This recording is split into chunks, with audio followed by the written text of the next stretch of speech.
It's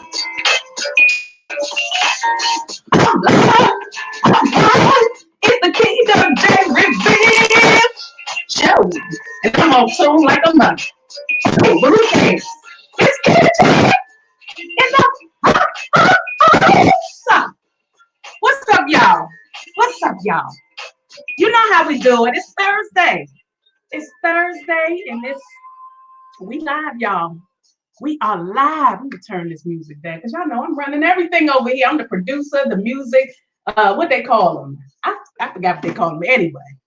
Anyway, I'm doing everything over here, okay? So this is the Key to J Reveal show, and we're gonna talk about some awesome things today. I got on the red glasses, yes. I got the nice background. This is the stage today, y'all. We got a live performance. I said many, right? I didn't mean many. We got a live performance today, right? From my man, okay? And we just gonna start this party off right. We gonna bring my man to the stage. And it ain't the stage back there, okay? It's just not. Don't think it is. He got his own stage. We about to bring him to the stage. Let me see what we got to say about this guy. This guy is our special guest on the Key to J Reveal show today, performing some new songs off of the brand new album, Asylum. It's a rapper, singer, and songwriter, K-Quick.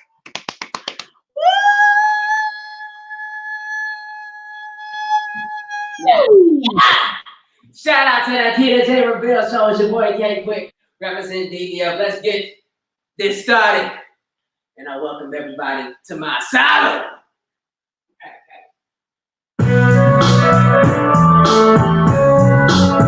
Beach Boss and Faith.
Every message came to me, but now I'm here trying to be seen. What am I meant to be? As I reassess with the words become, this is how done many things that I've done. Now that I know what I know I've done, the bigger the reaction on the face of this one. I still don't get all these places willing to get it. A little while I'm also glad I know while I get it. The beat up to the feeling, this one is the part of feeling. If you don't know the verse, so be it. And I'm not seeing the message you're in it. I thought I was thinking, if you look in the face, I can see a soul was a prison. She's an embodiment of everything the world is giving to me. Now I can see why I did it, go through the spirit. Bad and dark, I was slipping when I was slow. This shit away from the one I had to be ignored. The message told me, if you wanna see what the story, you better be for the physically, mentally, you need to one more spiritually. Because the thing is that the spirit in me. You gotta go ahead and see me thinking about you. But just to show you the direction you won't go to realize that there's always just one to know. Baby, little tree, every message came to me. But now we can finally see what was really meant to be. As I reassess with the words become, this is how I know many things that I've done. Now that I know what I know I've done, the bigger the reaction on the face is right. Ever since that revelation, that's part of everything that they go wrong in direction. And it didn't take it because they try to say it, ready up with the shade and separated everything that they could have gone on the goodness. I was isolated, it was comfortable because the patience in it was for the components and ones I'm always facing an addiction. I had lost all the trust I had for the place because the back is for more people that turned it into this race. But I knew the day that I was moving to be the place. I was being made and it was hard to reveal the face. All the world that came, but it begins to the reconstruction. This whole meditation was needed to strengthen myself. Before I was outside of the rules, but I still had to continue to fight away every losing step. Every across me in the future. I found what I needed to keep me going. I knew the reason behind the motion, cause I was a dream. Every message came to me. But now we can finally see what we're gonna get to be. Cause I be obsessed with the words we come. This is how I'm learning the things that I know. That I know what I know I'm becoming. The brilliant for me is the good living is my life. That track right there, it's called The Knowing. Make sure you go to YouTube. The music video for that is out right now.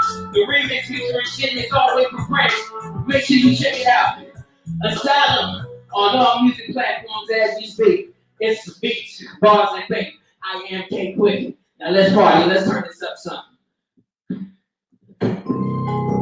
Oh shit. Shout out to Cheetah Mastermind.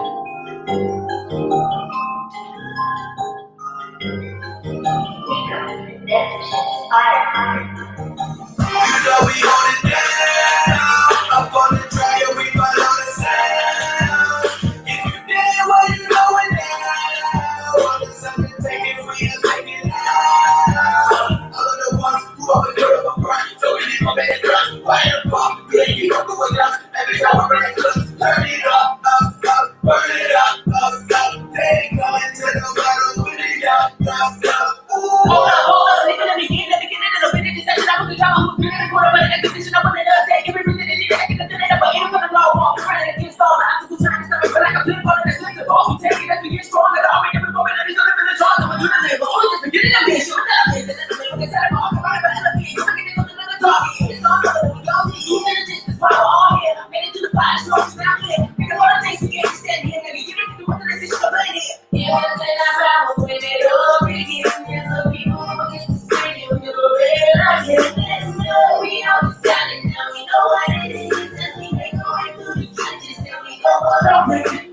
So we divide, will comprise of every other line. The chemicals of the mind to prioritize and focus that will provide. So when you look in my eyes, I can assure you that you see your winner reside. So when the forces collide, we don't know what it is, and it is a surprise. You know we hold it down. Up on the track and we follow the sound. If you did it, well you know it now. All the something taking, we are taking out. All of the ones who always go to my front, so we need to finish us. Why the fuck do they keep up with us? Every time we're running us, turn it up, burn it up. They ain't coming to the battle, put it up. Celebrate like a holiday, cause we found a better break through every barricade along this side of CBD. Who can relate? Come every single one of us, still trying to take it away. So there's a grenade and power, sitting to prison and death, every so like the thirst. Look at that crowd, I see a series of battle, but they want to get in this power, until I reach out. Study your repetitive minutes from the ground, I was trying to take out. Now you with this, we're gonna work with this now. But I'm gonna get into the heat of the ground. So we get a short work, and I think it when I was down, we know we're gonna break down again. Since they ran with the group of bands, so what I control every single maneuver, I'm playing fans, so let me know. Do not expect us to quit, do not expect us to go. We are prepared to endure us, so waiting without us, so let it continue to go. Wait, I'm gonna take it in truth, it was a proof. There's nothing that you can do, it's not us for growing with you to the end, and it's other with them to fulfill the truth. And never a hand will prove, no matter how you approach it, you're still gonna lose. So we did never lose, like it's in everything in our view. Hey! You know we hold it down, up on the track and we follow the sound. Hey, you just wanna lose, what is you going now? Hey, you just wanna lose, taking you to break it down. Hey, you just wanna lose, who always go to the front, so we never really us. Why the fuck do they keep up with us? Every time we're ready to turn it up, burn it up. They ain't coming to the bottom, put it up. Ooh, we hold it down. Up on the track, we follow the sound. Hey, where you going now?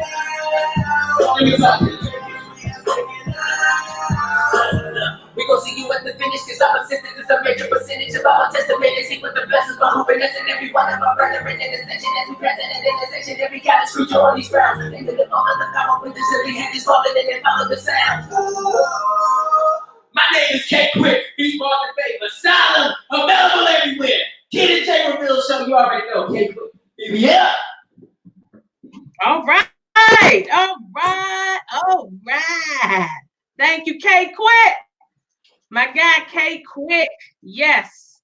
So look, let me tell y'all something. Look, we doing some brand new things. We got to give it up for K Quick. Y'all, we got to get, I got blue teeth. We got to give it up for K Quick. Guess what? This is the Keita J Reveal show. We had to open up with an artist, okay? What are they doing that at? Where are they doing that at?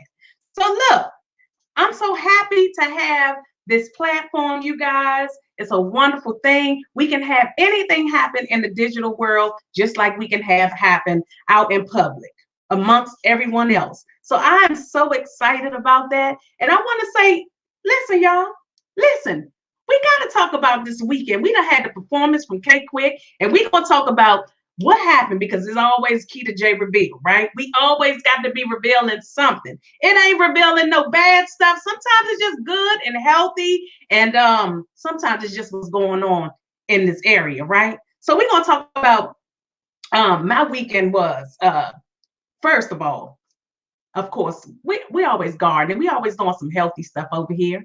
So health is wealth, okay? Health, helps you put money in your pockets. That's one thing about health. Health can always help your mind stimulate and be great, okay? I'm just going to say that. You know, my weekend was awesome. I did some walking. I did some Qigong. I know people probably like, what the hell is Qigong? What the hell is Qigong? But Qigong is about working the inner body, right? As well as working the outer body. So, of course, all week I've been doing my Qigong. I've registered with a Qigong. He's a Qigong master. He's a brother, and he's been doing some things. And do we want to say the word China right now? But he's done some things in parts of China. I say Asia. That sounds much better. That sounds clever. Let's say Asia. So he's been doing some things in Asia for years. And he's an acupuncture and should I say acupuncturist? Okay. But he's an acupuncturist, and he does a lot of work with health. So this guy right here is a wonderful thing. And I've registered for his online classes. I must say the class that I used to go to that was Qigong, the guy was charging like $300 for like 3 months. So for $24.99, that is a steal. So I have been doing that, like I said, gardening, looking at this unemployment rate. You know, people are out of business, out of work, you know. And let's talk about real quick this unemployment relief fund, okay? This unemployment relief fund stimulus package, we got that. Like everybody ranting and raving about the stimulus package, telling everybody on Facebook, hey, I'm getting a stimulus check. Mine's in my bank account right now. What? Who does that? Who tells people when they get money? Who tells people what's in their bank account? Why are people even talking about the stimulus money, the stimulus check? That's your business. That ain't everybody else's business. That's your business. You are the one to receive that money. You shouldn't be notifying everybody else and telling them what you got in your bank account. But I've seen this floating all around Facebook. Everybody talking about their stimulus check and it's in their bank account. But anyway, like I said, the unemployment rate up and down, this relief package stuff. Unemployment is going up. I'm looking at Buffy outside. Unemployment has gone up, and they're giving you on top of your unemployment $600. But here's the catch: you might not be getting that $600, but for like 4 months, if that. If the money is within, you know, the allotted funds. Okay, so we don't even know. People don't even know how long you're going to be getting that extra $600. I saw somebody's post saying, I'm making more money than I was at my job. Well, here's the thing. You don't know how long you're going to be making that more money, because unemployment is not stable. So you have to definitely think about that. If you're getting an extra $600 for 4 months, you best to be looking for some more work, or you best to be starting a business. I always tell people, start a business. I used to say this for years. I started Existing Nature. We started off with butters and oils and incense back in 2011. Okay. And then we went to the digital media side of the game. Okay. I say the digital media side, when Periscope came out 2015, I was like, oh, we on to something. We are on to something. So way before all these celebrities start jumping online, you know, Keita J was doing her thing, and I'm going to continue to do my thing. You know, that's just me. I'm not following nobody. I'm doing what I feel the higher power wants me to do and the things that the higher power wants me to have. But we cannot forget, we have to go back to this, right? We just had a live performance, season 4 of the Key to J Reveal show. So we are about to talk to my guy. Let's see, K-Quick. What's up, boy? What's Peter J? How you feeling? I'm doing well. I'm doing well. This is the first performance live that we've had on the show. Well, how you feeling? I'm good, and I'm so glad I can be the icebreaker, and I'm good because we got a new album out. Asylum. Okay. Asylum. Asylum, y'all. And we spoke about this last time because this is not the first time you were on the show. You were on the show before. This was last year? Yeah, it was October 2nd of last year. It was right before the first music. Yeah. Because I was looking at it the other day as it popped up on my thing. Because it's literally we did an interview right before I dropped the first music video for the album, Stuck, which is out now. Make sure y'all go check that out. That's fire. And we said we want to have you come back. Hey, and I came back with a vengeance. With a vengeance. And that's an awesome thing because I remember we were talking about the album and I said, you was like, you don't know what asylum is. And I was like, damn, I know that word. But sometimes when you caught off guard, it's kind of, the word with some other word. So I was like, yeah, I know that word. I know I've heard that word before. But yeah, so how has things been starting off with your album? Like, let's talk about the album, because I know last time we didn't talk much about it because you was like, it's in the works. You didn't want to put much information out, but how was it working on this particular album? It took me a few years to make it because I would say I started recording for it in 2014, mainly because and in between that I've released mixtapes, I've released singles, I've released other collaborative EPs with other producers and artists and other collaborative singles and all that good stuff. So I've put content out, but as far as this album, it's I really took my time on it because at first it started out with every time I thought I was done recording, I get another idea. Or I get for a song and I record again, and then it happened, and then I'm like, all right, I'm done. No, I got 2 more ideas. Let me record again. I got to record, and before you know it, so another year has gone by, and I'm sitting here with like 70 songs that I gotta pick like 15 or 16 tracks out of. You know, songs. I had 70 songs I had to choose from, and it's crazy because the thing is, when you're done recording, because you feel like you're done.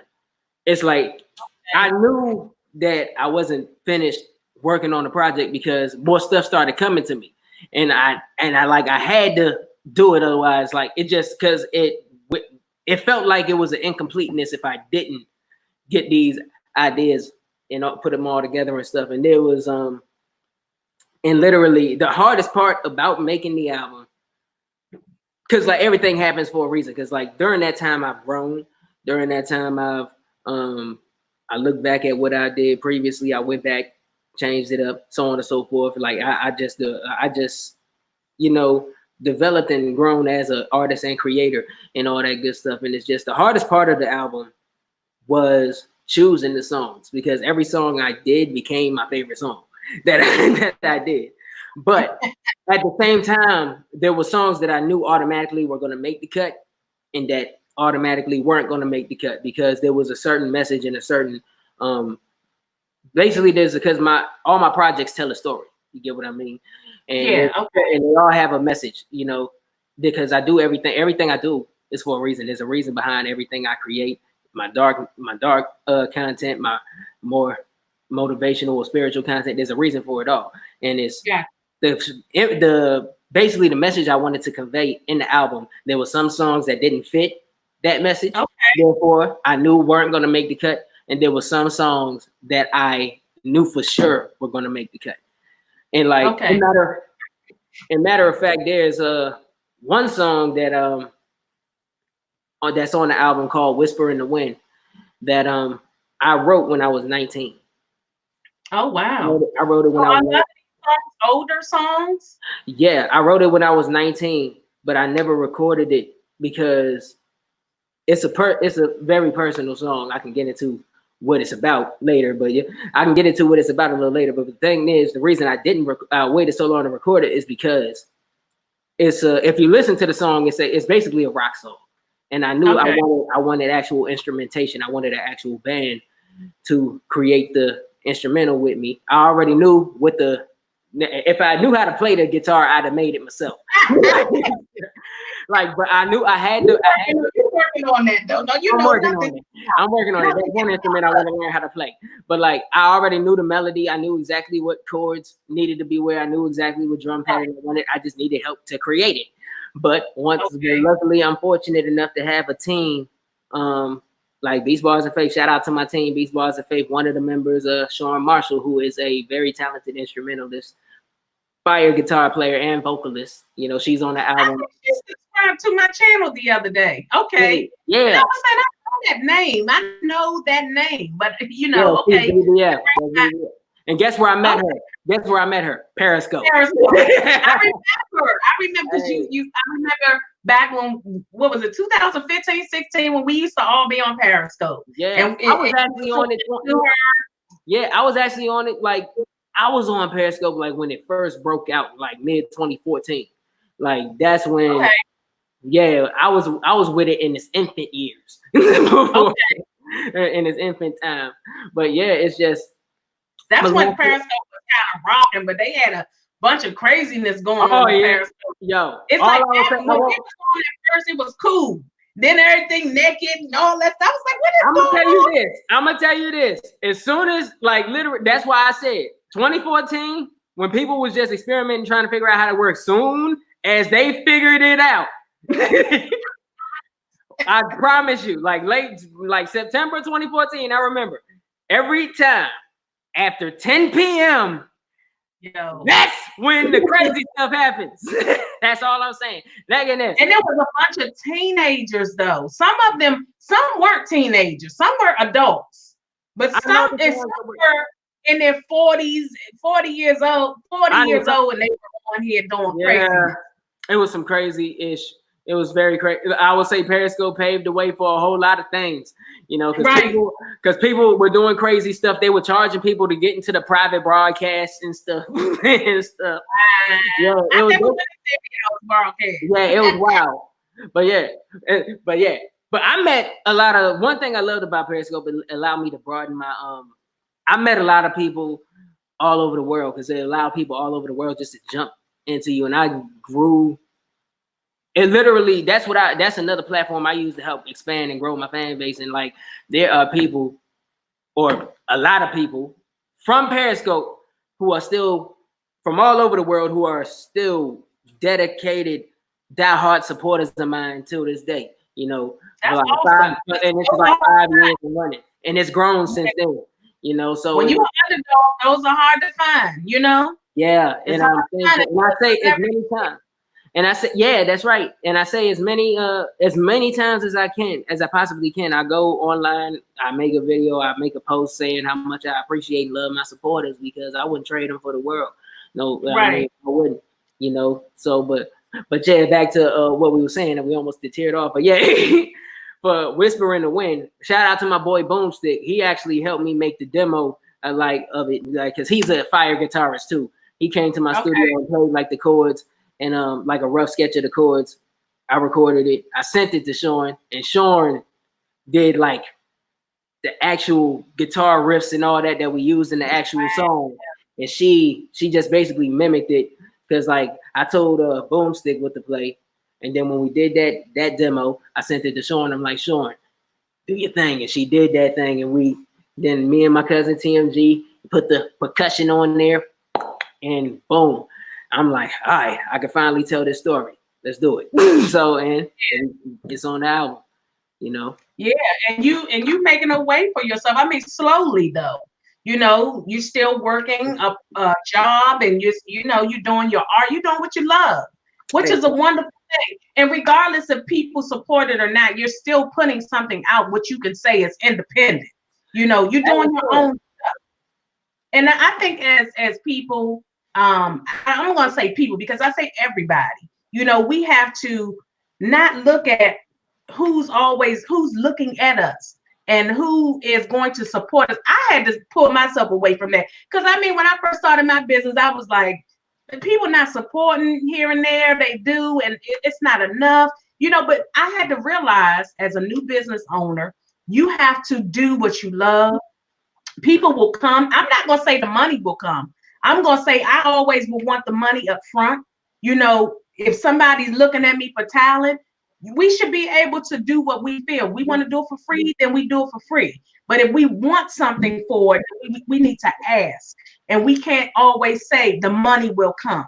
You know, you got to put yourself out and ask for stuff. You know what I'm saying? You never know who's support. You never know. At the end of the day, everybody has to know what they're capable of, and they have to know what they're worth. You get what I mean? So you can't. I mean, if you know what that's one thing that people kind of don't get. You know, you just gotta know what you're worth. You know, realistically, right. You know, you gotta look at. People take advantage. Yeah, they'll take advantage of it. Yeah, straight up. Realistically, you just gotta look at where you are and what you do.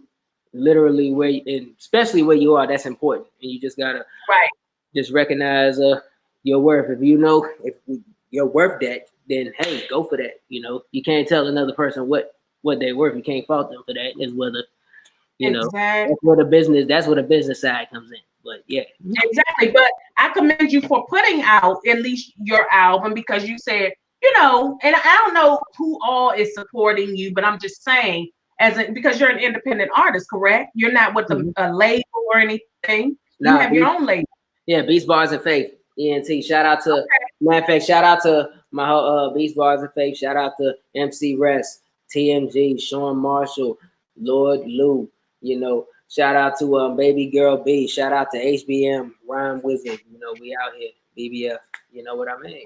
That's what we do. Right. You got to put out your own stuff. You have to be independent. Like right now, we can talk about people, you know, scrambling, trying to make ends meet at this time of day. You know, and even still, if you didn't have a job to work or you wasn't getting paid annual leave or something by being, you know, out of work, who knows what would be happening? At least you would have something to get on digital with. Yeah. I mean, and it's crazy because even when I do my Batman-ish, like I'm at the nighttime, and then at the job, like I can barely do that because granted, people at everybody who I work with said, "Yo, are you They know you as an artist. They know, yeah, because it happened because they either heard me on the radio, or when I went by, or the viral video I got, one of the viral videos I got floating around, they recognized me from that, you know. And I'm like, hold on, you look like somebody is like, and then all of a sudden I go to my job at one point, and homeboy they all huddled around and whatnot. They like, homeboy, is this you? I'm like, yeah, that's me. And that's awesome. I mean, you still get to be who you are, but we all need an outlet though, outside of work. Of course. We need an outlet. Listen, it ain't about me, it's about you. So we're gonna talk about your music and how did you even come up with all of these songs? You know, you got how many songs on the album? Including the bonus tracks, 17. Okay, 17. You said was it just one song that was from when you were 19 or several songs? It was that particular song. That was when I was 19. That one particular song. And okay.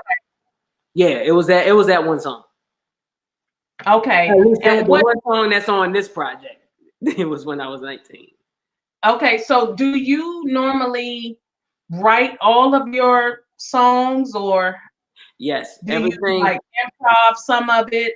Most, I will say first I'll put out that everything that you hear from me comes from me, unless I have someone singing like a chorus. I either sometimes like for instance, shout out to my man G the Mastermind.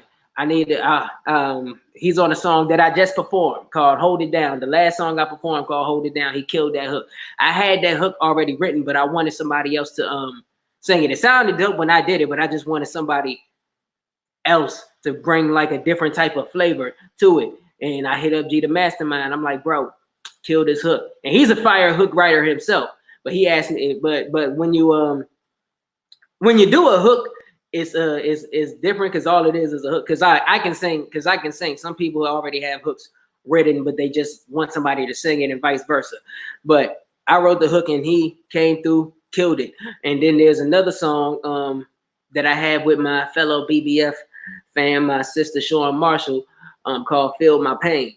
And now granted, I personally wanted Sean to write something to this because me and her come from similar backgrounds. And I knew that she would be able to touch on this subject from a more personal standpoint. And I really wanted to hear her point of view. So she wrote the hook and completely bodied it. She killed it. You feel what I mean? So as far as like the lyrics that I say when it comes to like rapping and like singing and all my verses and whatnot, it depends on the feel. Sometimes when I feel it like on the spot, I don't even need to write. I get behind the mic and I can just go. Everything just comes to me like off top of my head. I can just freestyle it, if you would. Like on my first album, I have songs that I freestyled off the top of my head that people thought I wrote. And there was a couple songs on here that where I freestyled the verse, but I went back, revised it, and just went back and re-recorded it. But it really depends on the mood I'm in.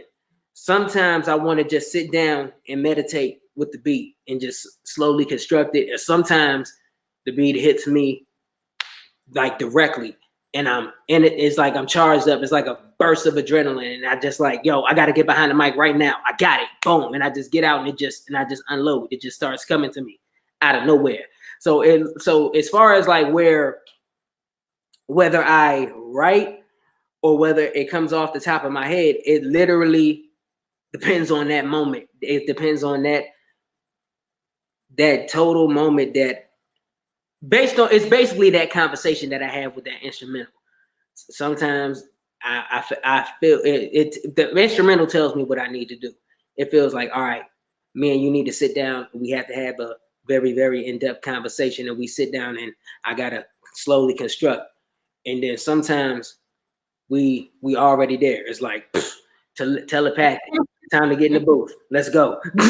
So it depends on the moment. It varies. Do you have to isolate yourself when you're in a zone, like as far as your music? Or do you have to get in a zone as far as your music? I'm always in the zone, in a sense. Okay. So do you have to isolate yourself, or can you be creative and around other people? Can you share a space with someone else and still be creative? I can, but once again, it depends on how I'm feeling. You feel me? Okay. I would say it depends on how I feel. Like I would say the majority of the time I'm isolated. It's just me. No pun intended. It may sound like I'm reciting something from my song "Solitary Confinement." It's four corners, four walls, just me. It's four corners and four walls. You know what I mean?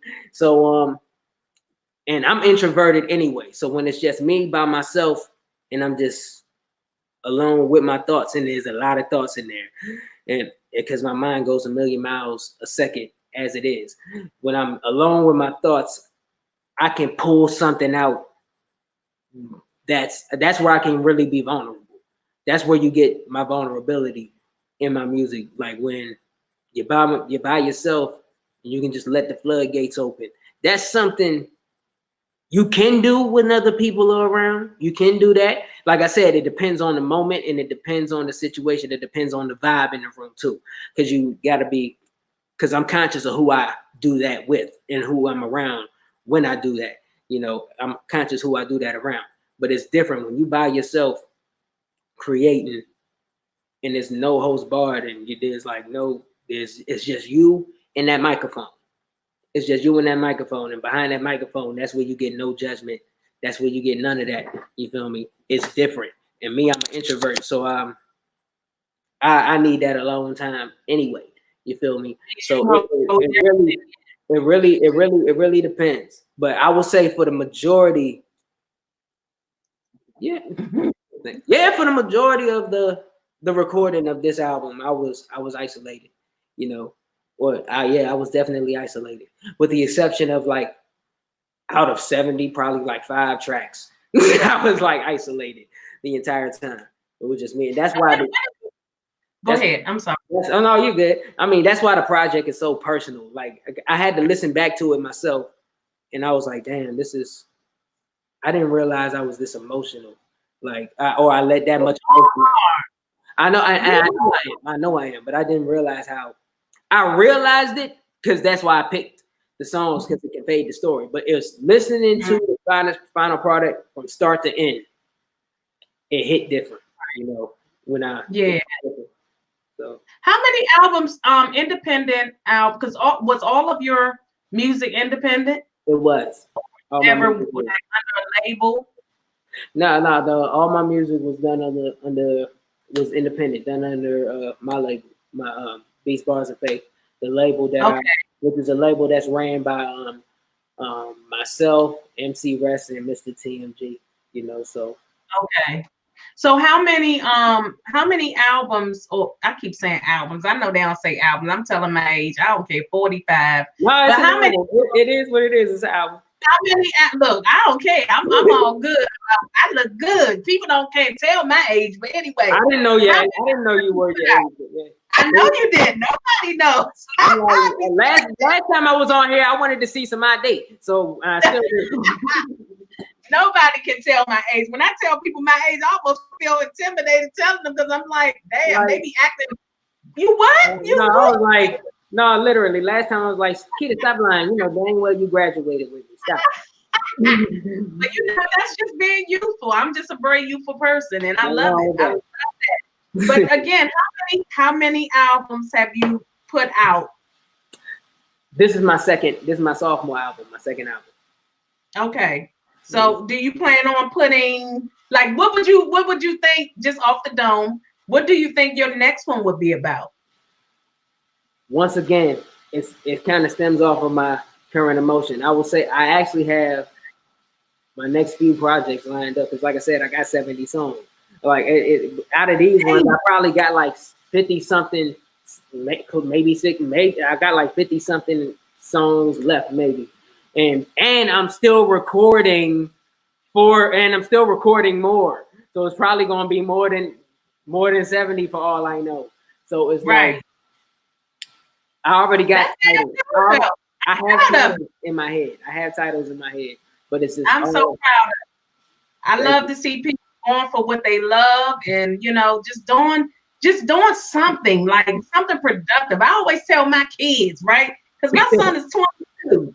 My son is 20. That kid went to school with me. You lying. And I always tell my son, I used to tell my son, I don't tell him now because he in the Navy, he doing his thing, and he's never wanted much from mom. You know, he's always been, he kind of reminds me of myself a little bit. But I used to tell my son all the time, you know, do what you love. He wanted to go into the military. I said, go into the military. I'm not really fond of it, but that's something that you love, you want to experience, so you do that. And he like, look, at this point in time, I don't feel like that's something that I want to make a career out of. So he, at least he did it to find out what he, might be interested or might not be interested in. I love to see people going for what they know, going for what you feel as a person, because it's very hard for us, because we always looking at the naysayers. A lot of us, we always listening to other people, fill our head with junk. And I never like people telling me what to do. I always, if a teacher told me what to do, like I was one that always broke the rules. And I always say anybody that's into their independence, into their creativity, you're gonna win.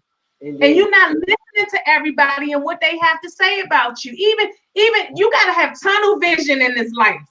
Tunnel vision, okay? Yes, indeed. Yes, indeed. That's like they say, y'all say women when we go shopping, you know, men go shopping, y'all have tunnel vision. Women don't.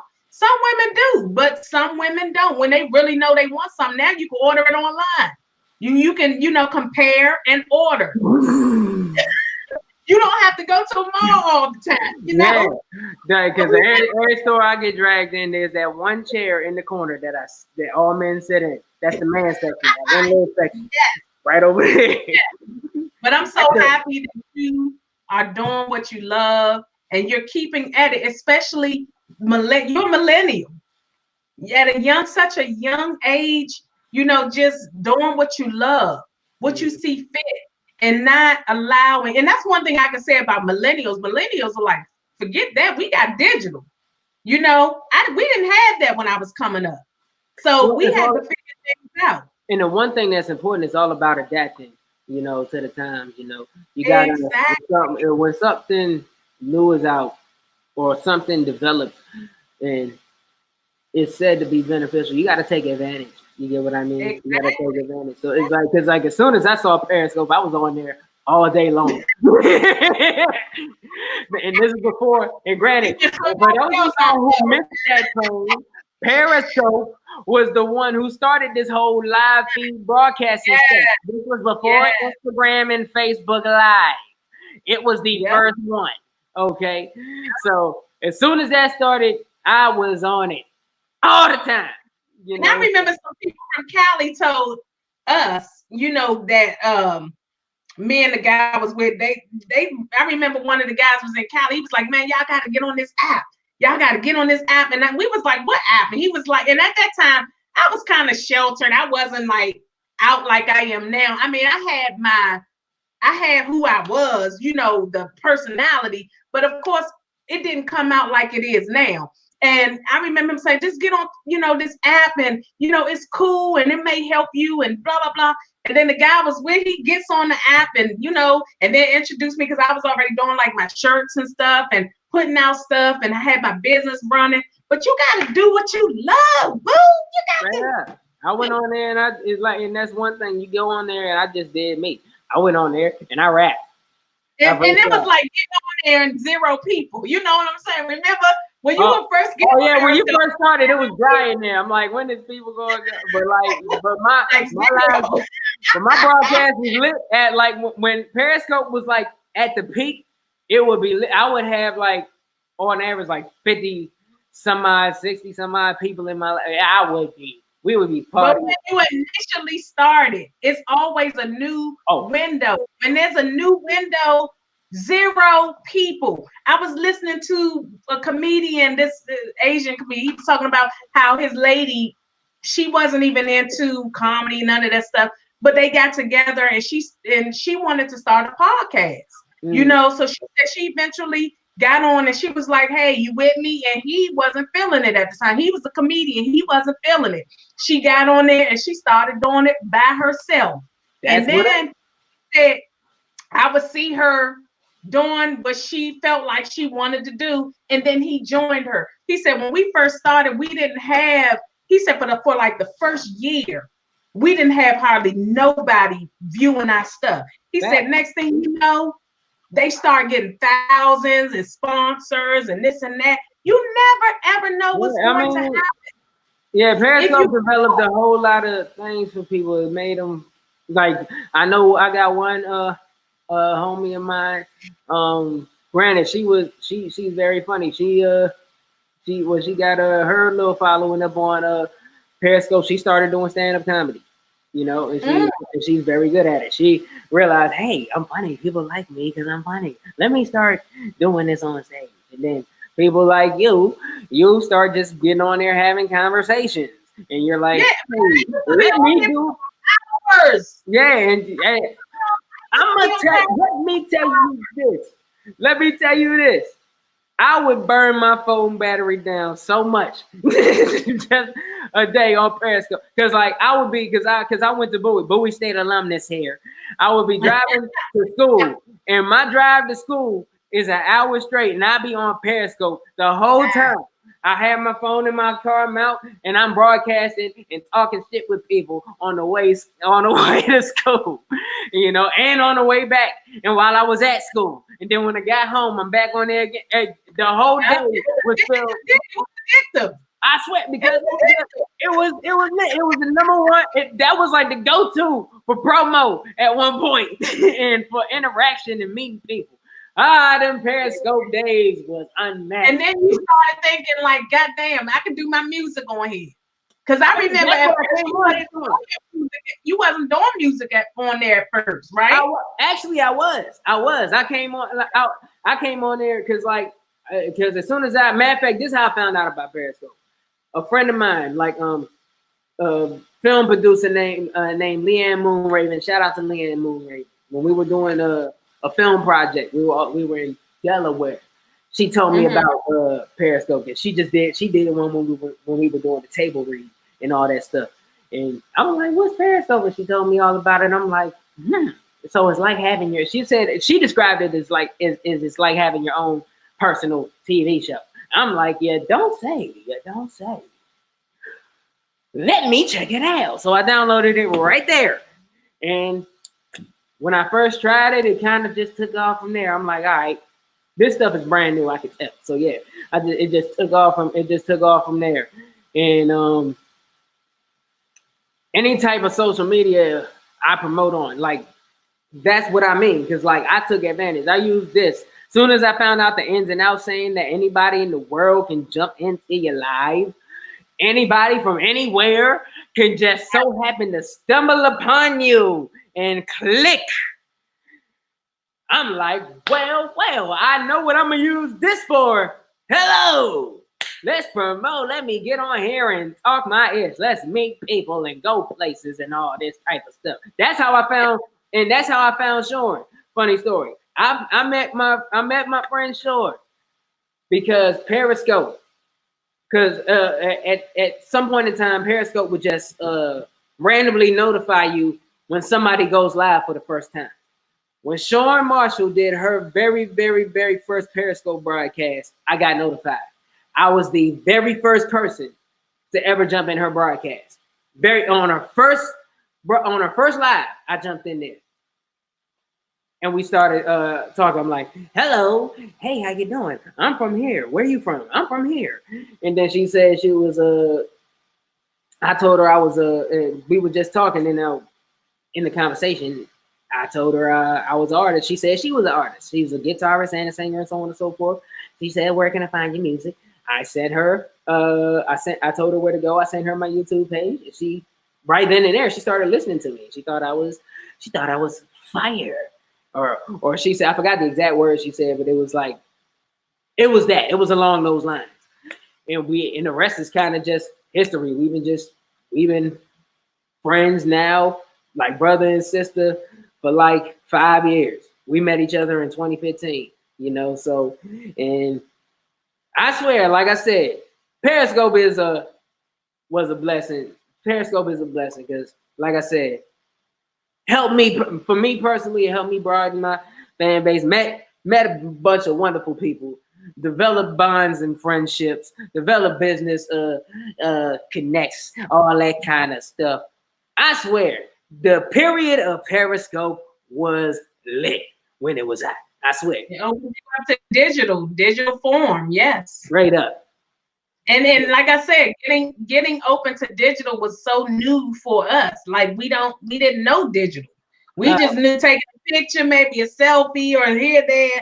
But then when Periscope came out, people had things to talk about, and you find creators on here, all kinds of stuff. Periscope made people feel like superstars. Like, hey, all the attention on me when I go live. You hit that live button, all the attention is on you. And plus, it was the first live streaming broadcast, app. People was like, hey, I got my own show. I'm lit on here. You're coming here, it's all about me. It's still like that to some degree, but I think it's overwhelmed itself. You know, like here and there, it takes so long for them to introduce new things to the app. Yeah. So like it's very Facebook is always doing something new. Yeah. And Snapchat is always introducing. And to be honest, it's very behind. Yeah. Times now, it's behind in the technology because you would figure they would be the first ones with the feature that allows you to add people to your broadcast and whatnot. They just started doing that, but you can't. It's not like Instagram Live and Facebook did. It's just the voice. Right. It's just the voice. It's not visual. So it's like you can simulcast and do it. You can simulcast like I'm doing, and you can do that. Now I see a lot of people simulcasting since people been doing it before. But I see people that have been following me and since I see a lot of them. Nothing wrong with that. It's like you introduce people. Like I said, I've been introduced to stuff by looking at other folks. I'm like, oh shit, you can do that. People about to have performance now. See, you done started it, Keita. They about to take it. But I don't see anybody having performances. Now you look at Instagram. Let's talk about IG, right? I got a musician on here, singer, writer, talk about IG, how you have, like, I see D Nice. We was talking about T-Pain and them on there. They're able to, put their art out there and share that, legends.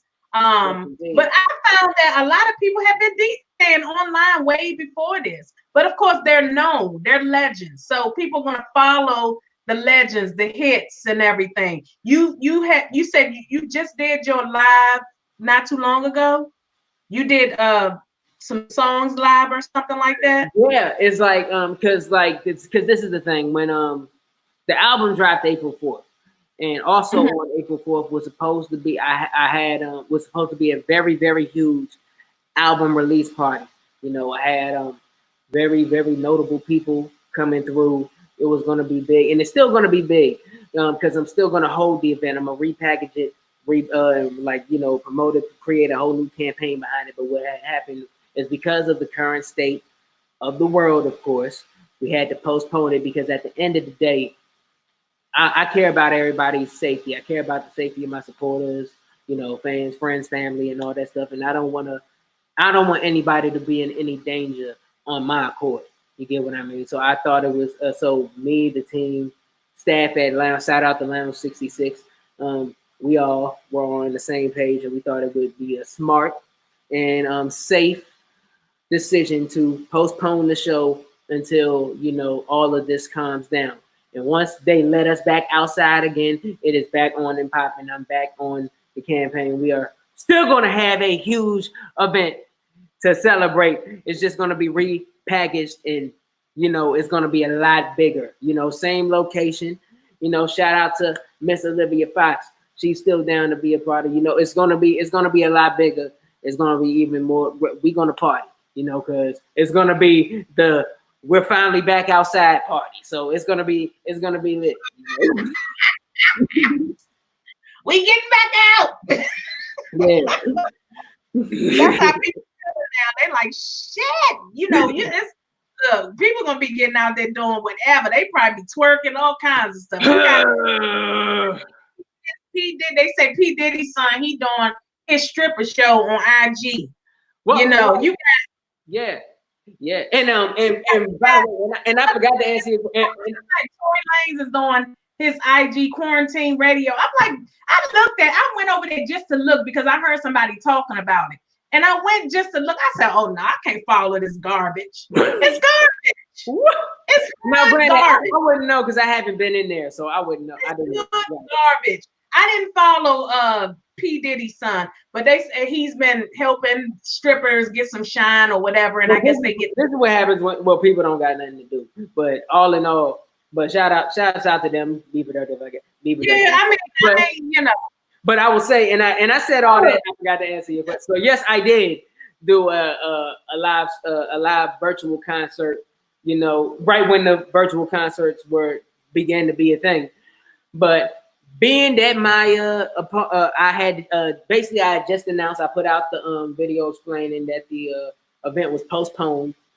You know, gave the reason for it, but let everybody know we're still having the event. It's just postponed until everything calms down. Yada yada yada. And when I went live on Facebook and Instagram, but it was Facebook. All my supporters and all that good stuff came in. It was a pretty packed live, and all of them suggested that I do a live performance on Facebook Live. You know, and due to the event being shut down, they still wanted me to jump on, do my thing, debut some new songs and all that the day before. And this was the day before the album drop and the album release party itself was supposed to be. So they say, hey, do a virtual concert. So I did that, got everything together that day, and I did it that night, and it was lit. And for real, I'm so glad they suggested that. This is why I love my supporters. I'm glad they suggested that because I needed that. I really, really needed that because even though,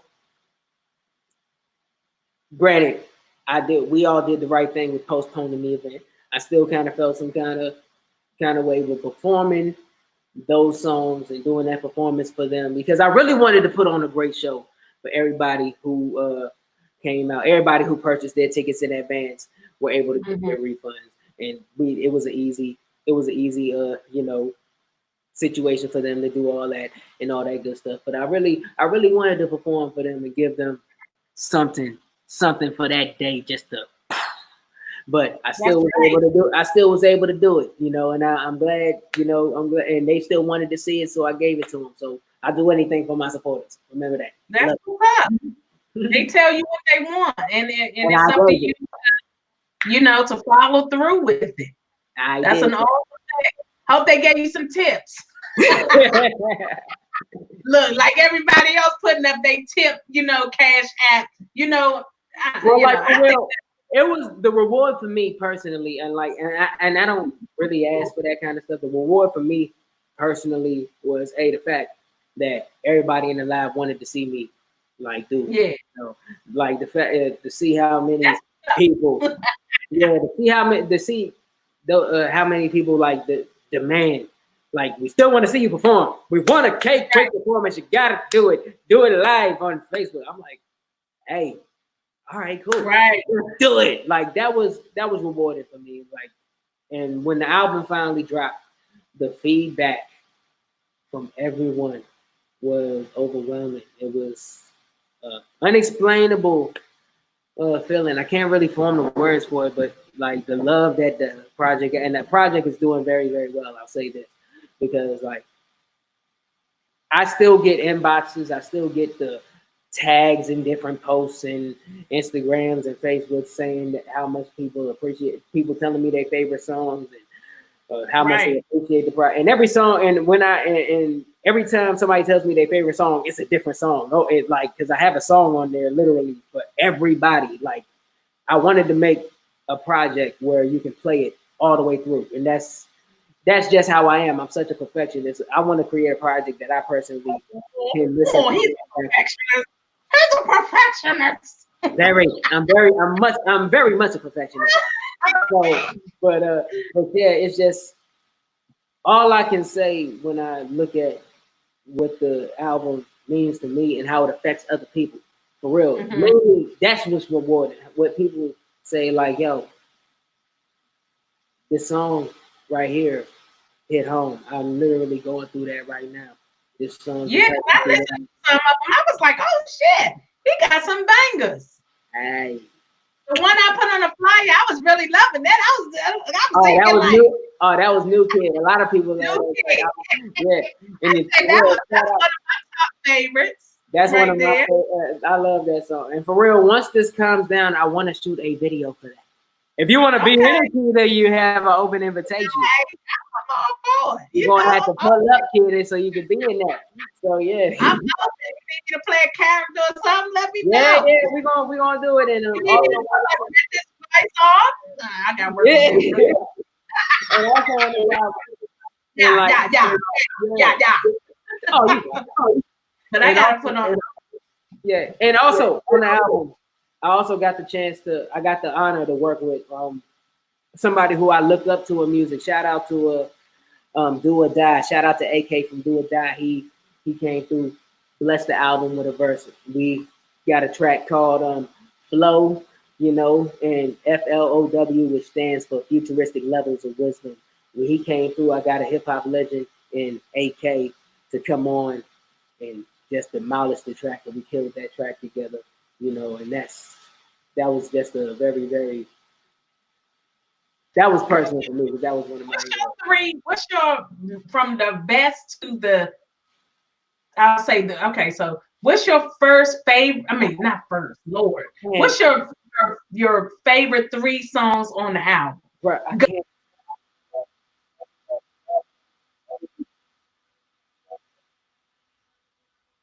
I would say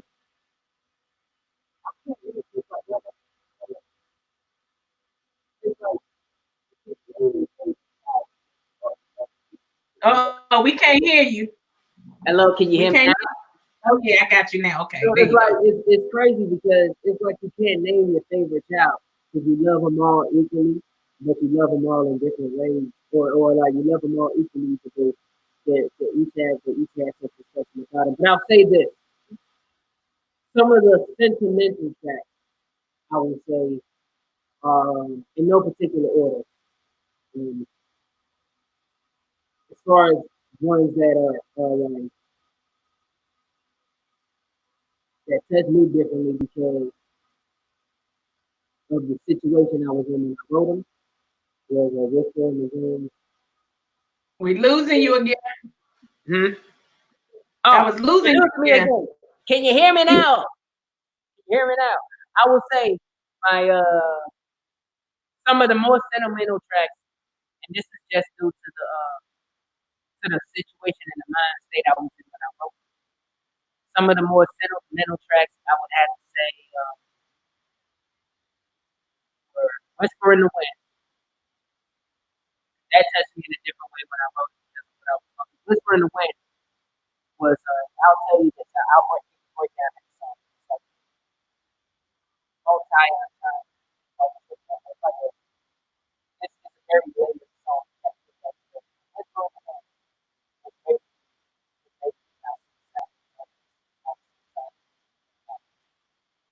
And maybe it's, I don't know if it's on my end or your end. Go ahead. So yeah, so "Whisper in the Wind," I'll say this. It's basically I'll say this because it's like there's a lot of layers to that song, and you got to listen to it a couple times to peel back the layers. But that song was it's basically about suicide because I was suicidal in my teen years. Wow. Yeah, and it's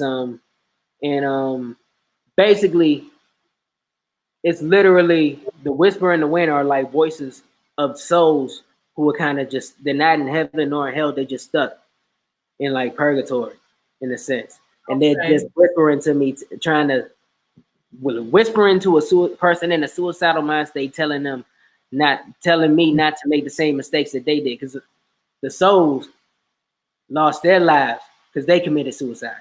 You get what I mean? So it's me. So this true story, struggle. Yeah. So it's basically a true story of a conversation, a spiritual conversation I had, you know, and that's just how I interpreted it through song. And then another one is "Feel My Pain," you know, with Sean Marshall. Shout out to Sean Marshall. And, hey, Sean. Yeah, and I'm gonna have to follow her back too. Yeah, and connect. I like to say connect. I'll connect. And it's like, and these are just ones. And for real, if I had it my way, I'd name every song on the album. But these are just ones that pop into my head as you ask me the question.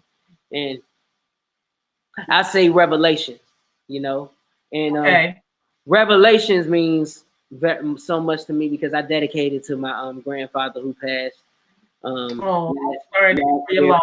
Yeah, he passed last year. Rest in peace to him. You know, much love to him. George Francis Neal, love you. Rest in peace. So I shouts out and it's crazy when I wrote that song, and that song is featuring Vanessa Long, and Vanessa Long is basically like a mother in a sense. She's actually my next door neighbor. She has like a wow. Yeah, and it's like I have another song with her, and the other song that didn't make the album, but it's gonna make probably one of my next projects.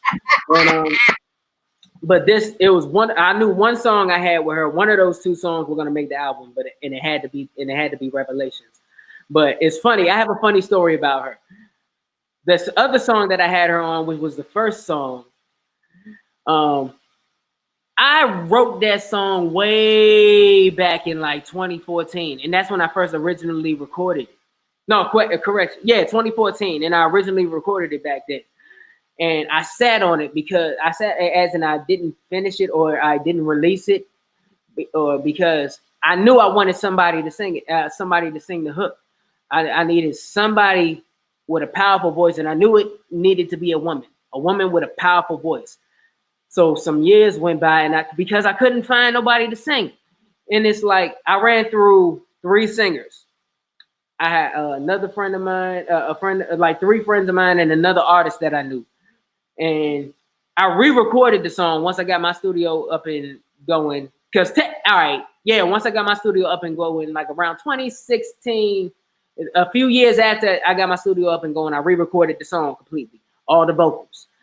And then I sat on it again till about for like another year.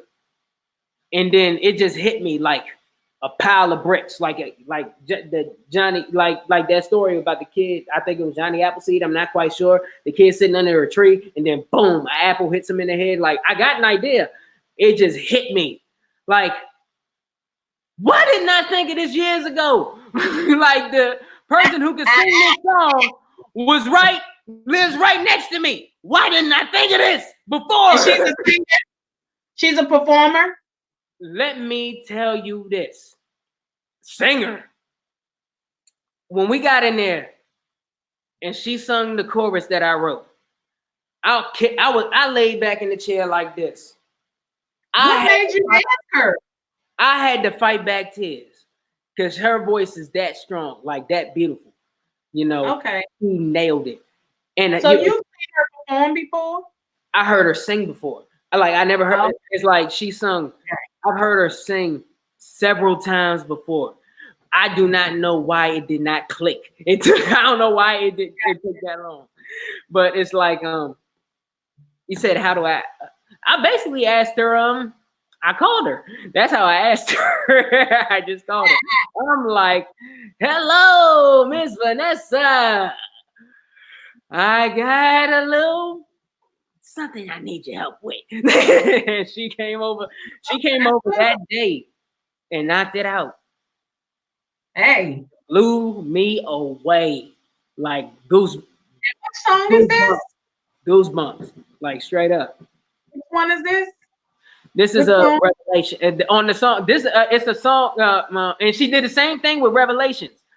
Originally, I was gonna have another singer sing that song. Originally, I was gonna have another singer sing on Revelations, but I ended up asking her. And then same thing, same process. She came over to the studio. We rehearsed it. I gave her the words. I wrote down. I went over the flow with her. We practiced it. She went in there, one take, knocked it out. Wow! Like she's just so talented and amazing.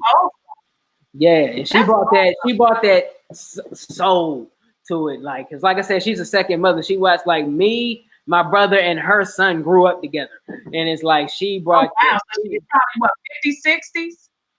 Something like, yeah, basically. And she, like, for real, if whoever was in that, she would have converted everybody who was in that studio. If you was in there, like, I felt reborn when I heard her say reborn. But as far as like as far as my favorite songs, like if I had I would name all of them, but off the top of my head, those ones I named are very sentimental to me, very, Okay. All right. So you guys make sure you go out and get the album. Hold the album up again. And where can they find it, Kay? You can get it everywhere on all major music and streaming platforms. And if you would like a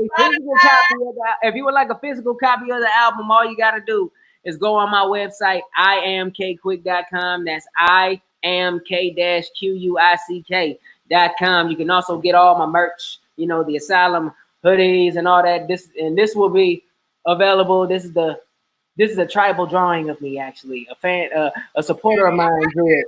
He's also a producer, my man who actually produced my man. Shout out to my boy D Explode, who actually produced several tracks on the album. He actually drew this picture of me. Shouts out to him. And women or just men? Are those for men? Men and women. Anybody can get it. Get yourself one. This is and these will be up on the site this week. So I'm debuting it right here on the Key Today Reveal show. Hold on, let's see. Hey, right there. You see? Hey, that's nice. That's nice. Oh, and for real, I also have this picture. I also for my birthday, I got this design. I got this drawing tatted on me. Actually, it's on my leg. It's on my calf. Whoa. Yeah. And you gotta keep the art with you. Close by. You gotta keep it close by. Yeah, no. And I'm going to say this.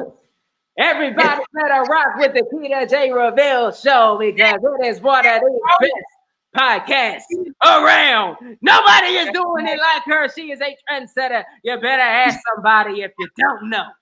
Always a trendsetter. It's just people come in and they just take your stuff. But it's money for everybody, so I don't even look at it that way. Sometimes you fuss about it, but look, you be like, whatever, go ahead, do it. You see something working, you jump on it, and people just want to take everything you do.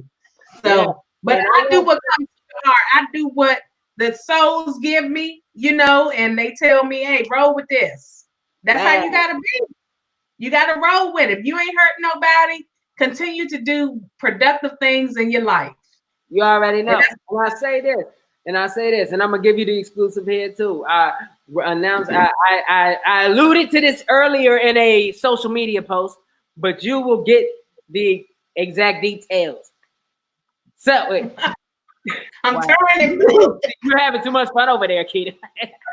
Anyway, this Monday on the 20th, I will be releasing the next official single. A brand new music video drops this Monday. Make sure you all stay tuned because it is going to be big. I was going to release this music video and this single further down the line, but given the current state of the world, I thought personally that this particular music video and this particular song would be very uplifting to my area, to the DMV area. So this one here is a gift from us to y'all. I can't wait for you all to see it. Monday, keep it locked, Monday, where's it? Monday where? On Facebook? Everywhere. It'll be on YouTube. Okay. And it'll be on Facebook. By the way, YouTube, KQuick86, KQUICK86. Make sure you subscribe, hit that notification bell, and all that stuff. You will be the first to know about it when it happens. That's right. And I was going to ask you something, Kay. I forgot. Damn. Think about it. That's a damn shame. You better find it, catch it, reel it in. I was like, what the hell do I want to ask him? I forgot. So you got your Instagram. You already put that out. Your music you're gonna put out Monday, right? You said Monday. New music video drops Monday. Be on the lookout. Monday. I'm listening. I'm listening so hard. Yeah. So what was I was gonna ask you something and it slipped my mind just that quick. Oh, so you got t-shirts too, right? Yes, t-shirts. Is it just sweatshirts or t-shirts? No, I got the crew necks that's gonna be up this week. I got hoodies, I got t-shirts, we got hats, we got a whole bunch in the merch store. We still got new product that's gonna be released for the season and all that good stuff, so you got mask, you got the mask. Not yet, but I will have. I'm working on. You know, I'm working on tripping getting, over masks, man. I'm working Dang. on getting some replica. But I've been asked about that. I'm working on getting some replica villain That masks. toilet paper. Yeah, I got you. I'm working on it. That's gonna be that. no. You're not the only People person to out- ask about that. You're not the only person to ask. I'm working on that. These folks was out here. You know what? I just wear a scarf around my face because I'm already heated that we gotta wear a freaking mask. I mean, I understand, you know, the situation and everything, but I ain't about covering up and stuffing in my daggone breath. You know what I'm saying? I wanna breathe out right. I do. I don't want to have to wear a mask. Hey, but people out here are making bread off of these masks because people are back like making their own masks and selling them and all that stuff. Yeah. They can't find it. Hey, in my neighborhood, I've seen people with paper masks and I've seen them with the scarves. I'm going with the scarves. Hey, I did that too. Like bandana. Everybody out here banging. Yeah. I mean, you got to have matching outfits and, you know, all of that. That's why people go with the scarf. They want to coordinate and stuff. I'm just saying. Really? That we just doing too much. Really. We just really doing. People posting their mask on Facebook. Like, look, I gotta. Like, put your mask. Like, one thing I did on Facebook, I went live. I just did it as a joke. Now, granted, I take this whole thing serious, but as a joke, just to be funny. Yeah. I went on and I said, hey, I got my mask, and I had. Have you seen you know who Bane is from the Batman movies? Bane? Yeah, if you look Bane up, I had a Bane mask on. Bane. Yeah. I had a Bane mask on, and I was like, I'm ready for this Corona shit. I'm good. It looked like a nebulizer. Yeah, it looked like the thing that come down here and it come along the side. Nebulizers. I talk about that now. Nebulizers, good for your lungs. Like for some people that have asthma and you have bronchitis. I used to have bronchitis, but I started eating that meat and that stuff hit me hard. I'm thinking some of us already had that Corona shit. I'm thinking, look, listen, because I got sick. I started a new job in January. I got sick in February, and then behind me, other people got sick. Like I could feel in my lungs that I hadn't had the flu for years because I don't eat meat. I do fish and I do seafood, but I don't eat. So you're a pescatarian, is that right? Pescatarian. And I started back around that time, like a little bit after I started back. I said I had a taste for some lamb chops. I'm gonna eat some lamb chops. I posted on Periscope. Look at me, lamb chops, y'all, showing off. All of a sudden, like some days later, I said I'll give it a week at the most.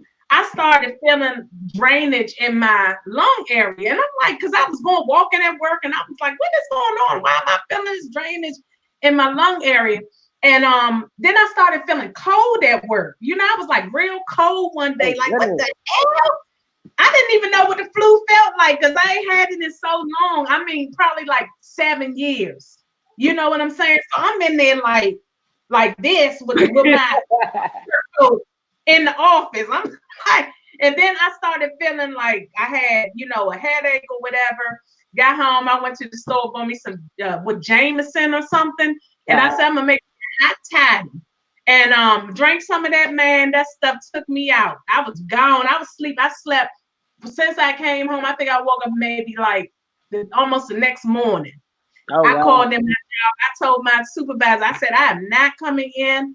I'm terrible. Like I didn't even know what it felt like to have a cold because I hadn't had one in years. Yeah, but I'll tell you this though, with this whole Corona thing, it literally, like when it's like 6 o'clock, 5, 6 o'clock in the evening, and it's like 5, 6 o'clock in the evening, and you driving on the road and you see no cars on the road, it legit looks like a zombie apocalypse. That's like the closest we will get to what an apocalypse looks like. It's just like it's just dead. Like when I'm in an area that's usually has like heavy traffic and all that stuff, and it's nothing there. It's just wow. Yeah, crazy. But those nebulizers are awesome. You know, you can. My sister has them for my niece because they both have asthma. But you can, you know, it helps to clear the lungs, especially using colloidal silver in there. Because I started back taking my colloidal silver because I had like a slight cough, and I understand some people say they have like a slight cough after, and it was like I felt like I couldn't get rid of it at some point, and here and there, you know, I was still cough. So I was like, let me get my black seed oil and my, you know, have my colloidal silver, and I just started back taking that and drinking my teas and stuff, and you know, I got back, and I had to steam my face. I got back on track. But I don't know. I don't know if it was just the flu or if it was that Rona.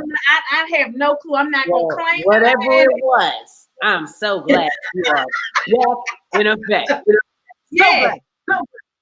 Yeah, because it then other people start trickling down to more people at work. You know, more people was getting sick and calling out. And then a couple of people told me they were sick before I was sick. I said, man, y'all was in here sick and nobody knew y'all was sick. What's up? Yeah, y'all not even telling people y'all sick. I hate when that's very inconsiderate. During this time, how you gonna come to work and you coughing and wheezing and sneezing and gagging and stuff? Yeah, you know dang well you was sick. Stay on. That COVID-19 hit hard out here. But I'm saying, if people having issues with their lungs, you can either. And I've done a video on Facebook. I mean, on YouTube and IG. You can stain your lungs and everything. Stain your face. I've done that for years here and there. I got a little lazy with it. But and also the nebulizer that helps put a little colloidal silver, some distilled water, and you know, heal your. We got to heal ourselves for real.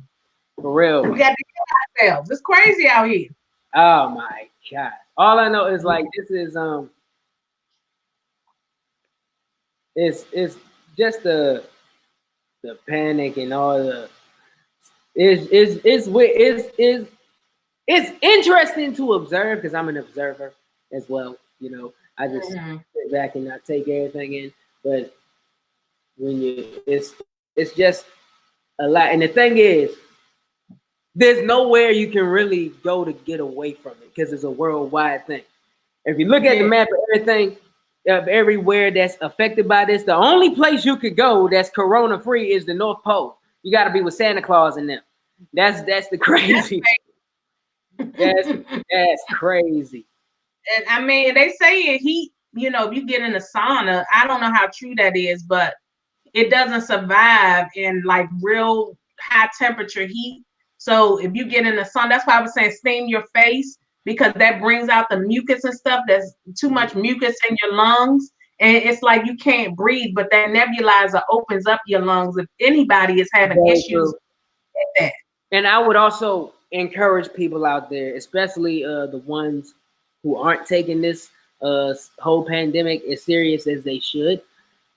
Do your own research.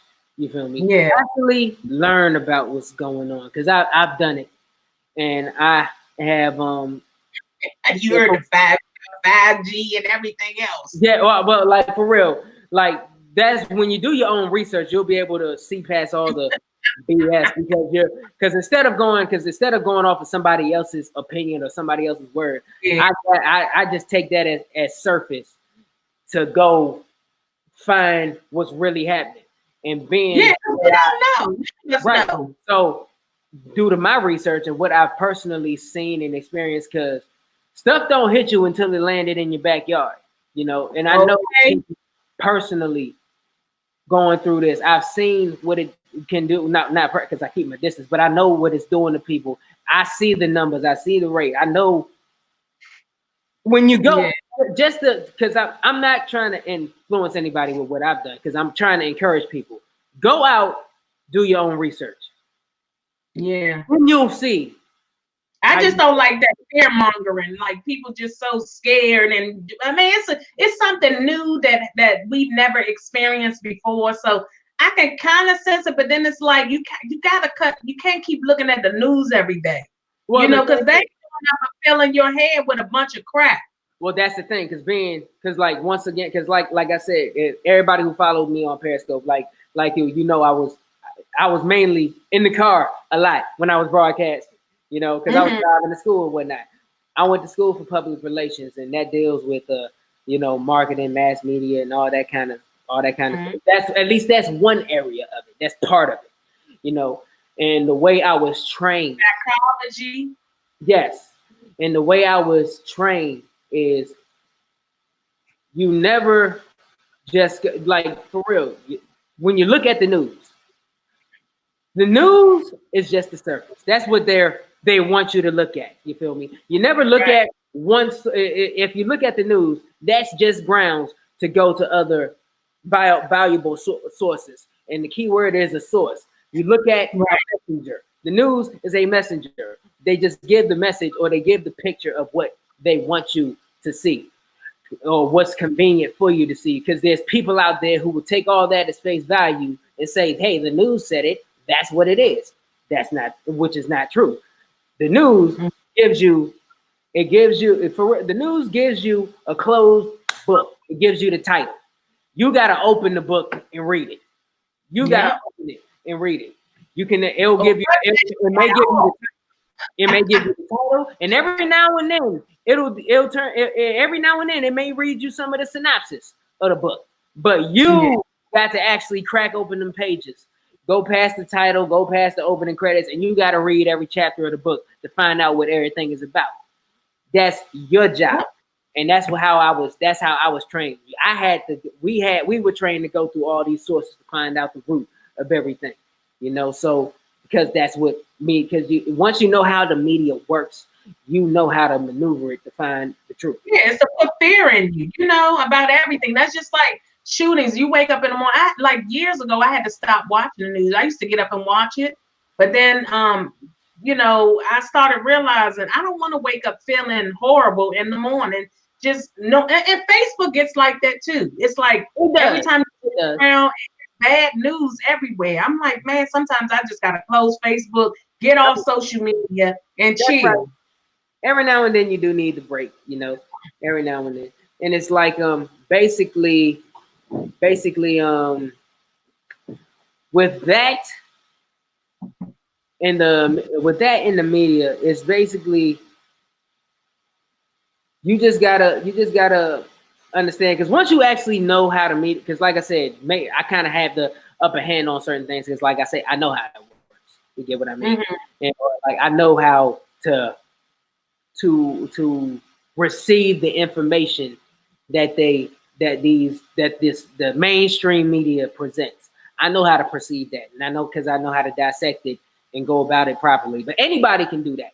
I was just trained how to do it a little more in depth. But as long as everybody knows that what they present to you should not be taken at face value, and to find out what's really real out here, you gotta take what they say for what it really is, and do further research to find out what you're really dealing with. You should be all right. And for real, just because I know that when I do turn the news on, if I do catch the news, I turn it on for pure entertainment, because because if I already did my own research and I know what's going on, just to see the picture they paint, it's very entertaining. I get that. Yeah, it's very entertaining. That's if I want to. That's if I choose. If I so happen to stumble upon it, or if I choose to see. All right, let's see what entertainment is on. Right. That's if I choose to. But it's all about. Right. So literally, people just need to know how to accept or how to receive the certain information.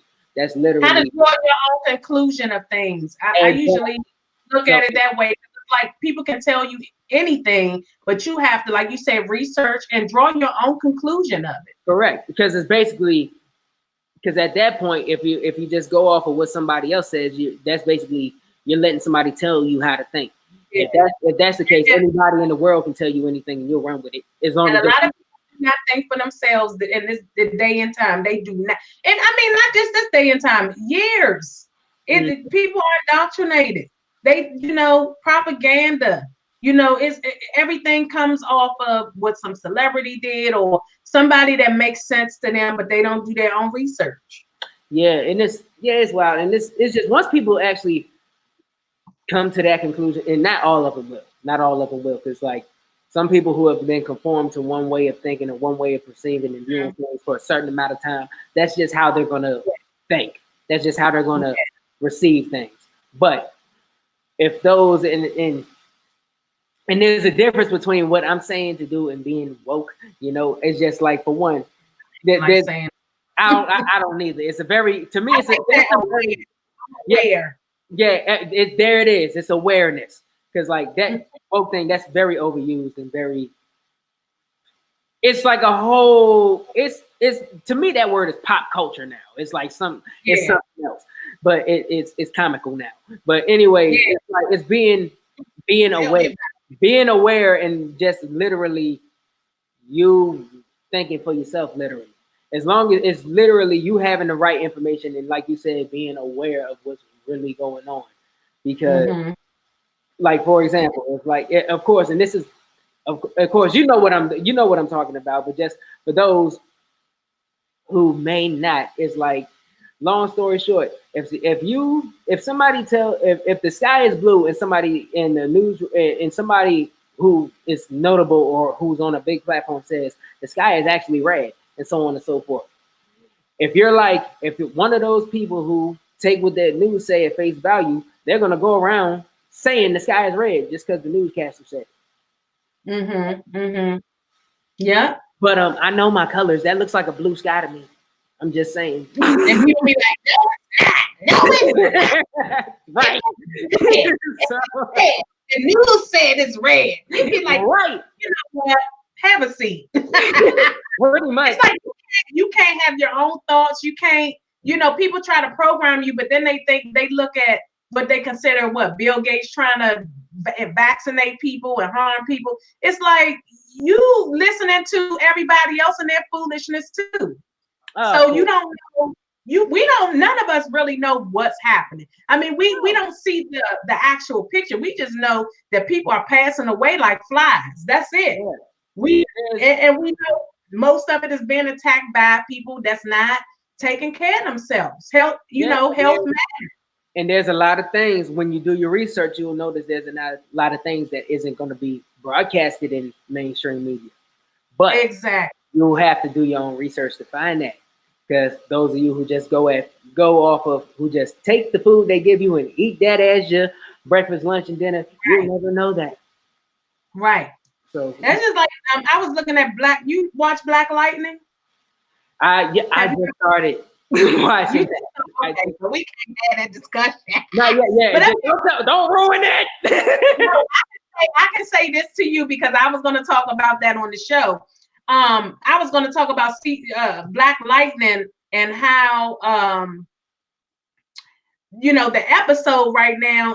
What was it? Season? No, I'm thinking about the other one. But the season 3 of Black Lightning. I just finished that one. So there's 3 seasons. So which one are you on? I'm on 3. You know, I'm most of the way. You on 3? Yeah. Okay, so what episode? You know what episode? Because I think it goes up to like 16 or 17. I'm still on the first one. I haven't started because when I say I haven't watched the 3rd season yet. That's basically okay. But I'm just gonna say this. It reminds you. It's like almost a. I ain't gonna say it is a carbon copy, but it gives you some insight on what's happening now. Like a lot of movies when you look at end up being like life. You know, it's based on our life and what's going on at this point in time. So if you look at it, like I was looking at, they have these metahumans, right? Mm-hmm. And people are trying to figure out how they can age slower. So they have these kids that were in pods. I mean, that's as much as I can talk about because that's the story, the storyline. They have these metahumans that are in pods, right? So they've lived for some time, like they're still teenagers, but some of them are older. You know, they got one guy, the albino guy, Tobias, that plays Tobias, that keeps shooting himself up. I don't know how old he is. I think he said like what? He's supposed to be like 100 in real life, and on the story. He's supposed to be like 100 years old, right? So he's basically He looked like he probably in his 40s on the show or something like that. Maybe you know how TV is. TV Yeah, is you look different. good for your age, man. You look good. Yeah, but he's basically been taking these shots, you know, to make himself age slow. And then you have all these powers, you know, and I'm looking at it and I'm like, damn, do we have some mutants, you know, that we don't freaking, I mean, all of us pretty much, we have powers. You just have to recognize your power. You know, we all have superpowers, but I'm talking about like some freaking special agent type, you know, you got all I can say is like lightning. Nothing would surprise me. You feel me? Because for real, if you even think about movies like I Am Robot and stuff like that, over in like Japan or China or like Asia, based, let's just say Asia, they have robotic technology over there. There's a video on YouTube, you can look it up.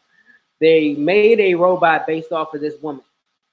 And when they completed the robot, I think they did like the upper half of the robot, and they sat the robot and the woman. The robot is fully functional. It can move. It can talk to you, move his mouth, blink, lift his hands like that, like a human. But when they sat, the woman sat down next to the robot, you could not tell which one was which. Wow. That's how real this thing looked. You couldn't tell which one was the robot.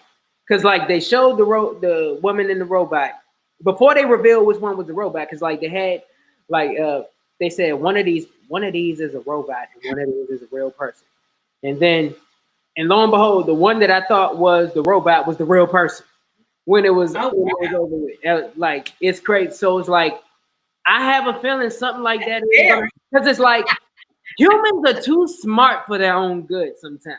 Right. You don't know what they leave well enough alone at times. And it's just like so it's like it's a matter of time. And as far as what you said, to piggyback off that, a lot of things have been predicted in movies, films, or in spiritual. If anybody's spiritually, it's in the Bible too, you know, because I'm a spiritual individual. I mean, as this whole thing kicked off, notice all the trending movies on Netflix have been about pandemics, outbreak. It's like they pulled them up front. They pulled all these pandemics. They capitalizing. Y'all got a smart marketing team, Netflix. I see what you're doing. But you know, also everything is voice activated now. So that too. Your phone can be pulling those movies up front. Right. And you know what? And there's a movie. There was an old Disney movie, because you know how we have like Alexa and like Google Home and whatnot.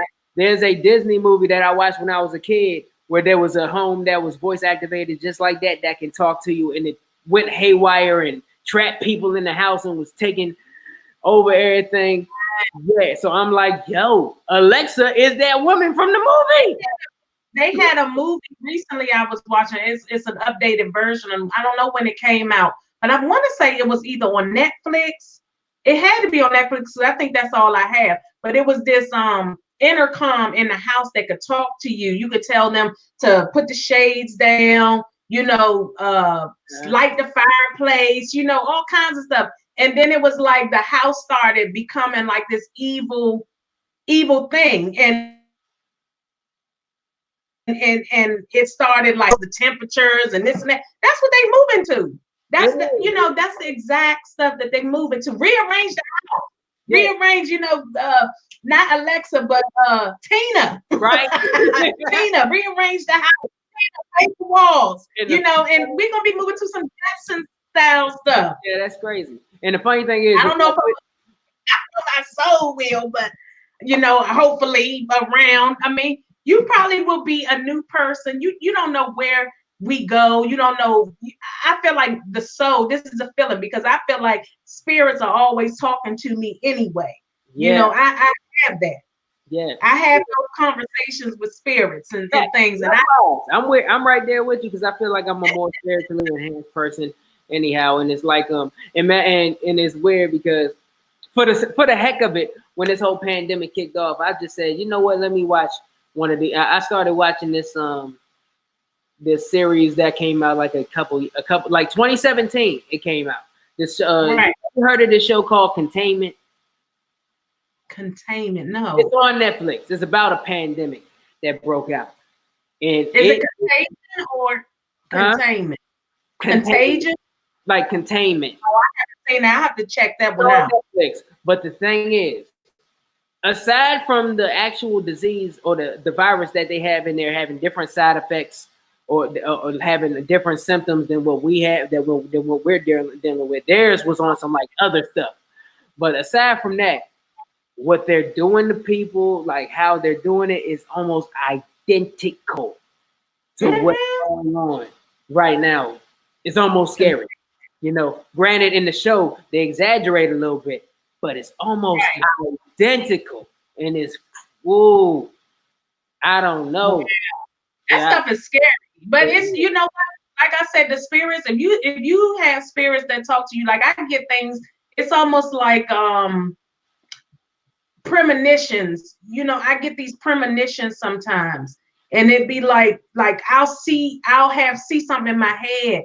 And then next thing you know, it's happening somewhere. And I'm like, wow. Or I'll be talking to somebody and I'll envision that something is getting ready to happen. And it has happened like right in front of my eyes. I'm like, damn, I was just thinking that. With me, I get deja vu a lot. You know, I get that a whole lot. Because like, yo, was I here before? Did this happen before? So like, I literally feel like, and I notice that happens to me a lot. It's like, some things happen that I swear I've seen before.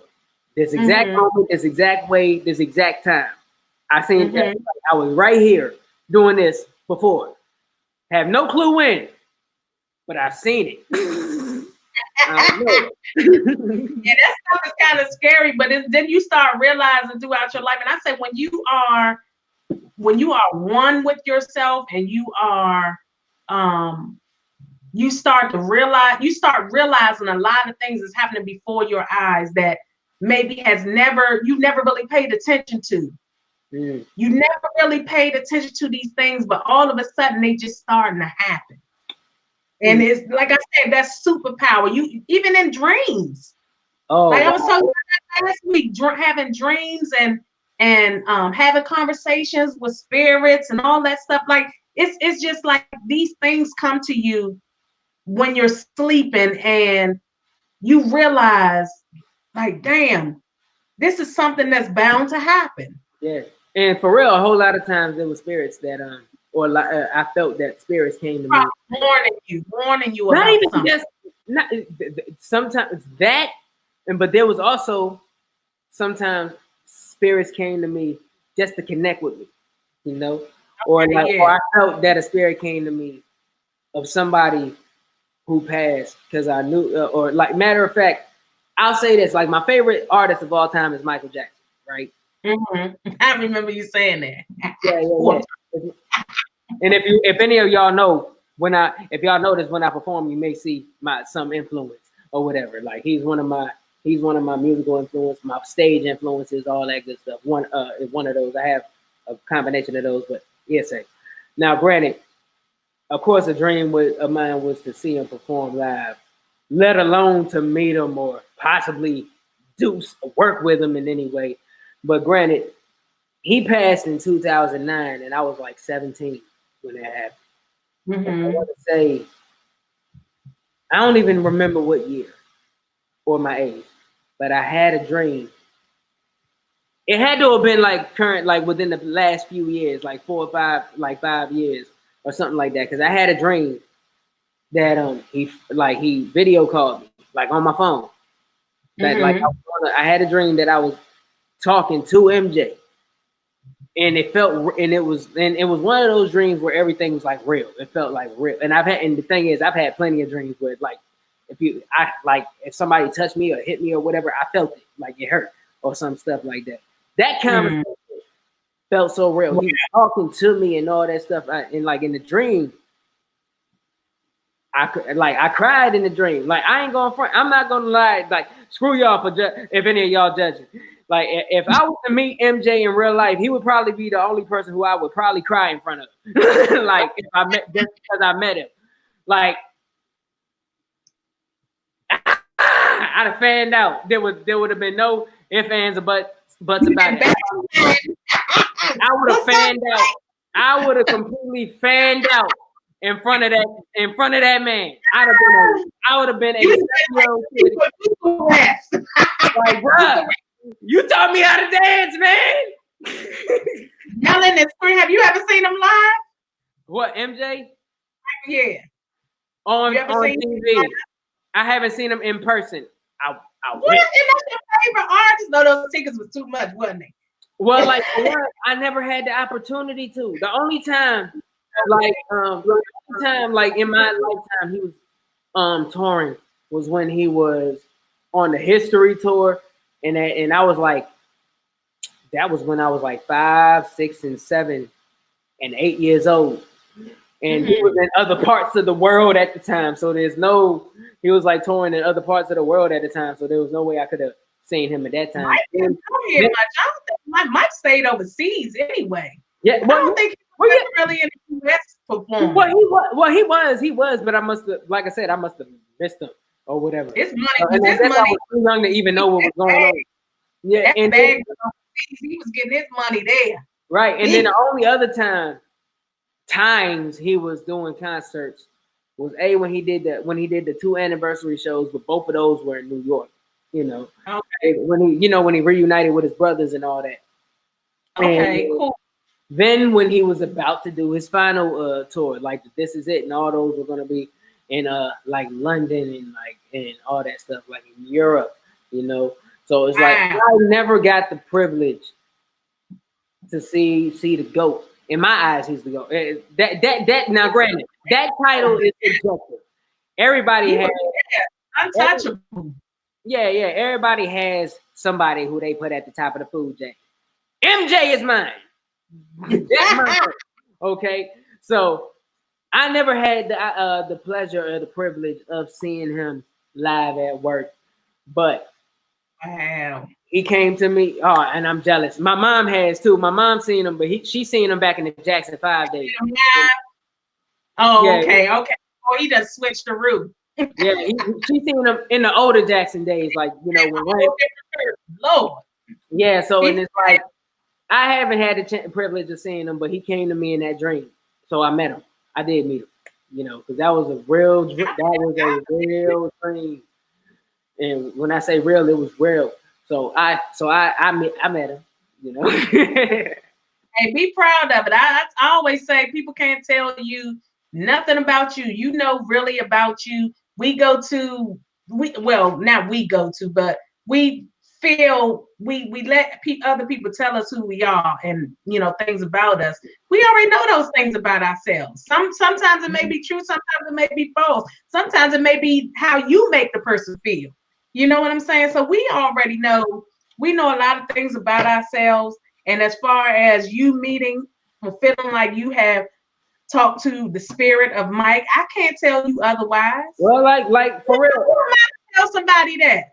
Well, yeah, like I said, that's how I perceive the dream. That's me getting a chance to connect with one of my heroes. I feel like I said, I'm spiritually inclined. Anyway, I don't think I have one of those. I don't think I have one of those because I know friends who actually are gifted, actually gifted. I just feel like my spirituality is just very, very strong, But it's yeah, you have those connections with things, and even if you think hard enough, you can do it. You can have getting into the Eastern medicine and leaving the Western stuff alone so much, you can find yourself because in Eastern medicine, they pretty much pull you into a spiritual way of thinking, not religious, and it's more like healing yourself and spiritual guidance, that kind of thing.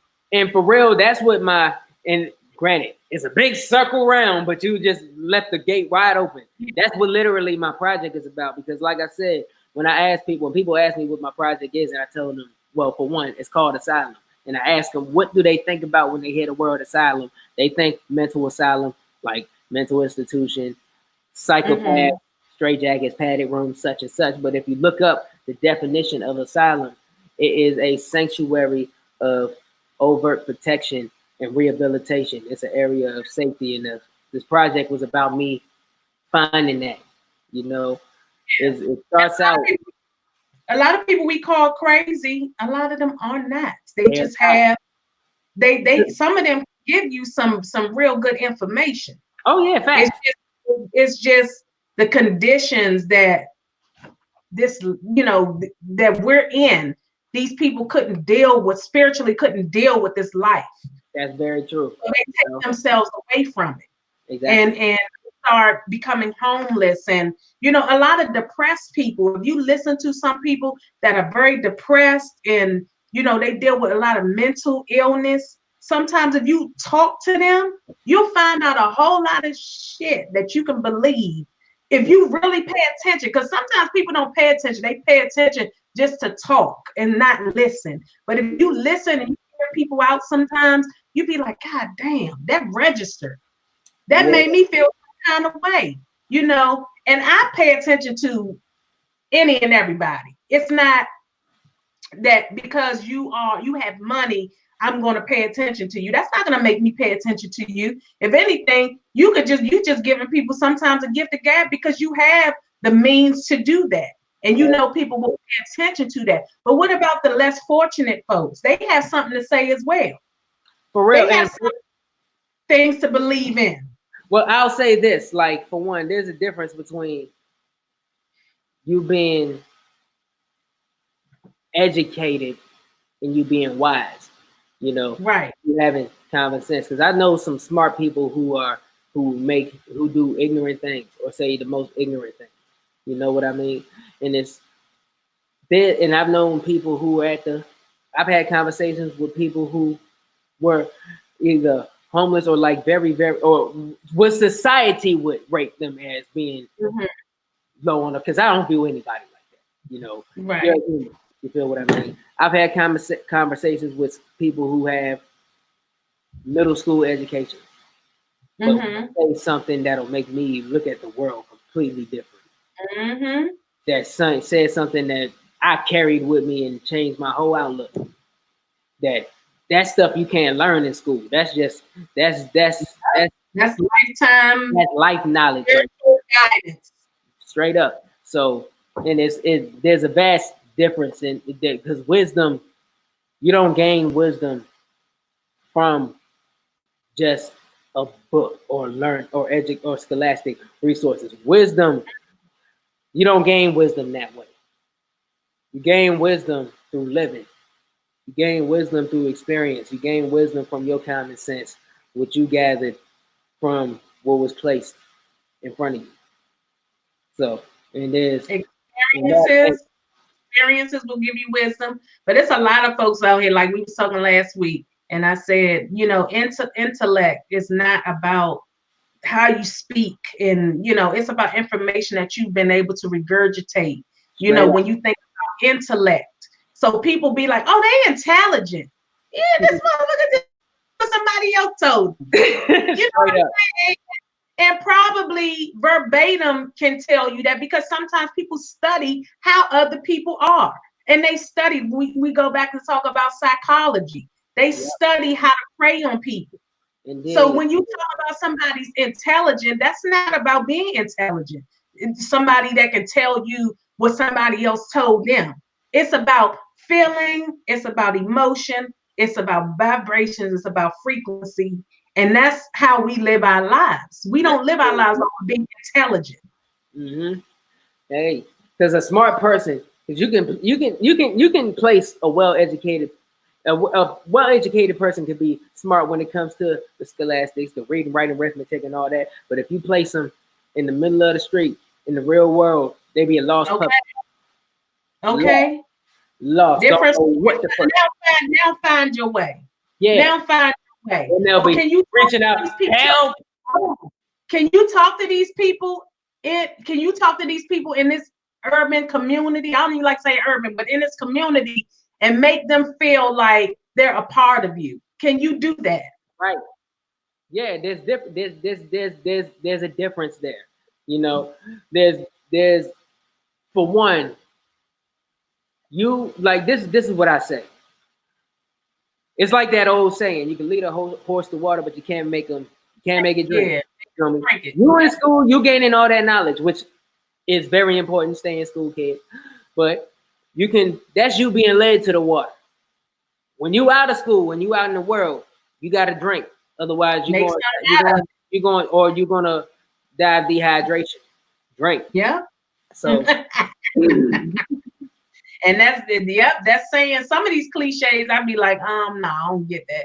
But you know, some of them, you sit back and you really think about, you know, how it intercepts with life, and you say, wow, that really makes sense. It makes a lot of sense. Yeah, and it's just and it also ties into how other species go about. Because matter of fact, you know, a bird learns to fly because the parent pushes them out the nest. You either gonna fly or you gonna hit the ground.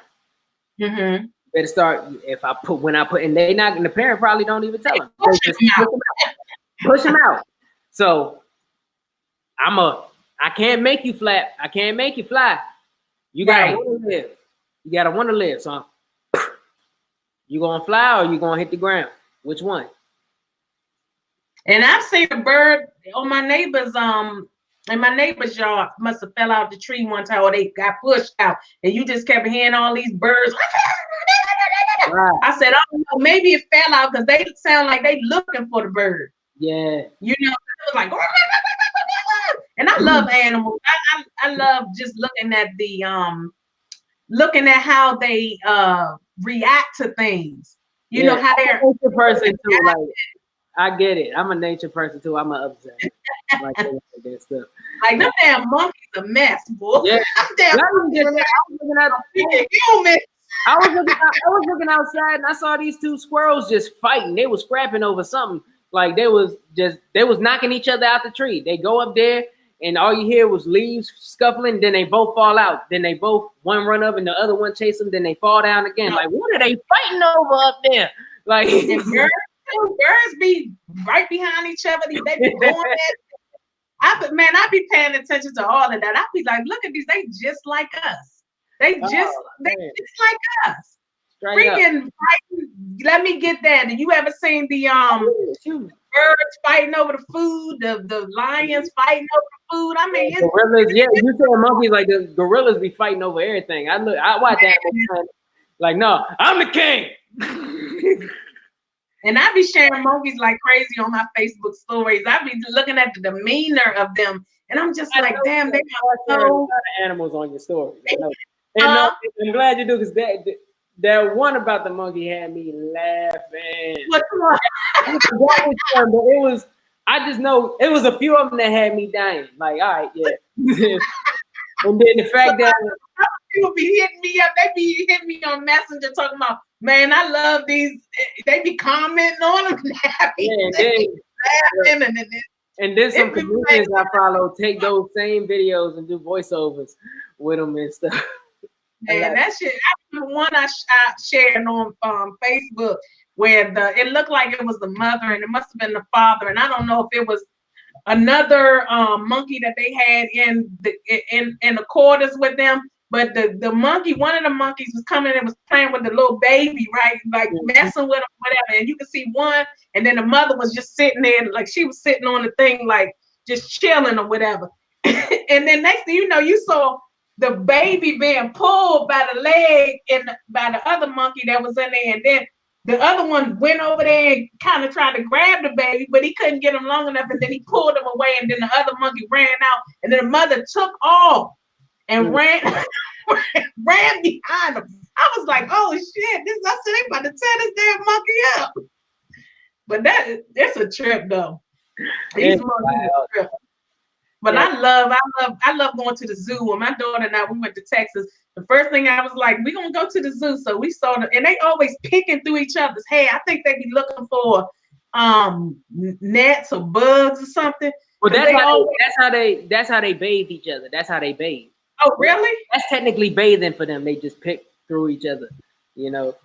So yeah, I don't think monkeys. Now, granted, don't quote me on this. I don't know how true this is, but I'm not sure if monkeys like water. You never see a monkey. When was the last time you seen a monkey in some water? Damn, they some funky jokers then. If they don't go get in water, damn, they some funky jokers.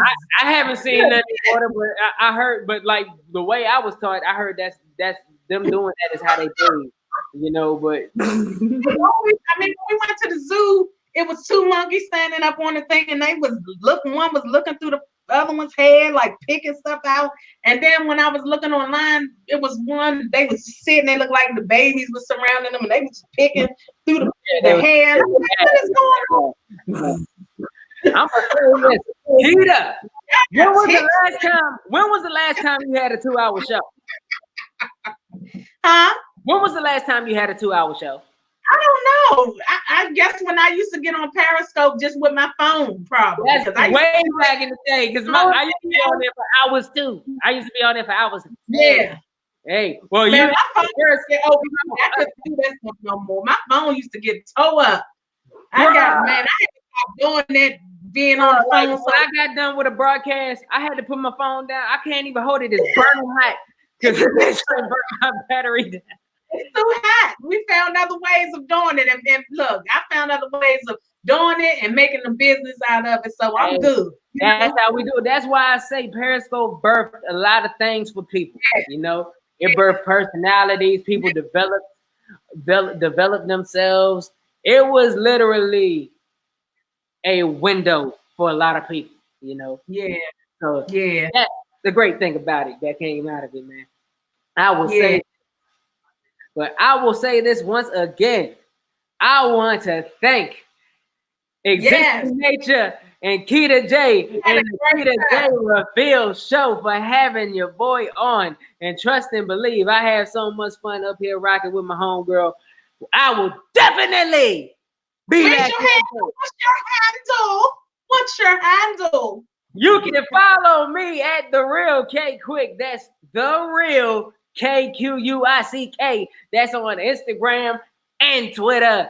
You can, and my website is iamkquick.com. That's www.iamk-quick.com.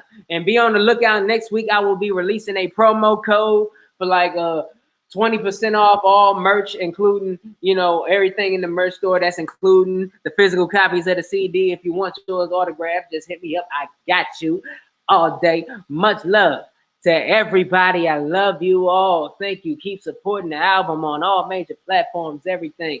But on behalf of me and the rest of my BBF family, we love you. And also, since I got y'all here, make sure y'all check out MC Rest's new singles, Back to Church and Road Home, which features me. Back to Church also features BBF's song Baby Girl B. So Back to Church featuring Baby Girl B and Road Home featuring yours truly. And also check out Sean Marshall's new album, Reinvention.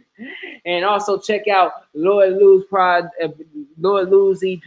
You know, everybody got something going on. You know, TMG got a project coming out very soon. Man, new music video drops Monday. Make sure you get Asylum. Get that new album, Asylum, everywhere. K Quick, it's the villain. Yay! Thank you, Kay. I appreciate you for coming on the Keita J Reveal Show. Having me, Queen. And you know, when I come back again, I'm gonna have to burn the stage down. When I come back again, I'm gonna have to burn the stage down again. You know that, right? I have to burn it down again. For sure. Yeah. You're always welcome. You're always welcome. Hey, God bless. God bless. And I appreciate you. Yeah, and I will say this before I dip out. I want to leave y'all with this. Please be safe in this time. Do whatever you got to do to be healthy. Please be safe, be healthy, be blessed. Check on your loved ones every day, even if it's just a text, a DM, a short call. Check on them, make sure they good. Everyone who you care about, please tell them that you care. Everyone who you love, tell them you love them. Let them know. Please be safe. God bless. And if nobody has told you today, K Quick loves you. I love you. Much love. Beats, bars, and faith. Brother, I appreciate you. Much love.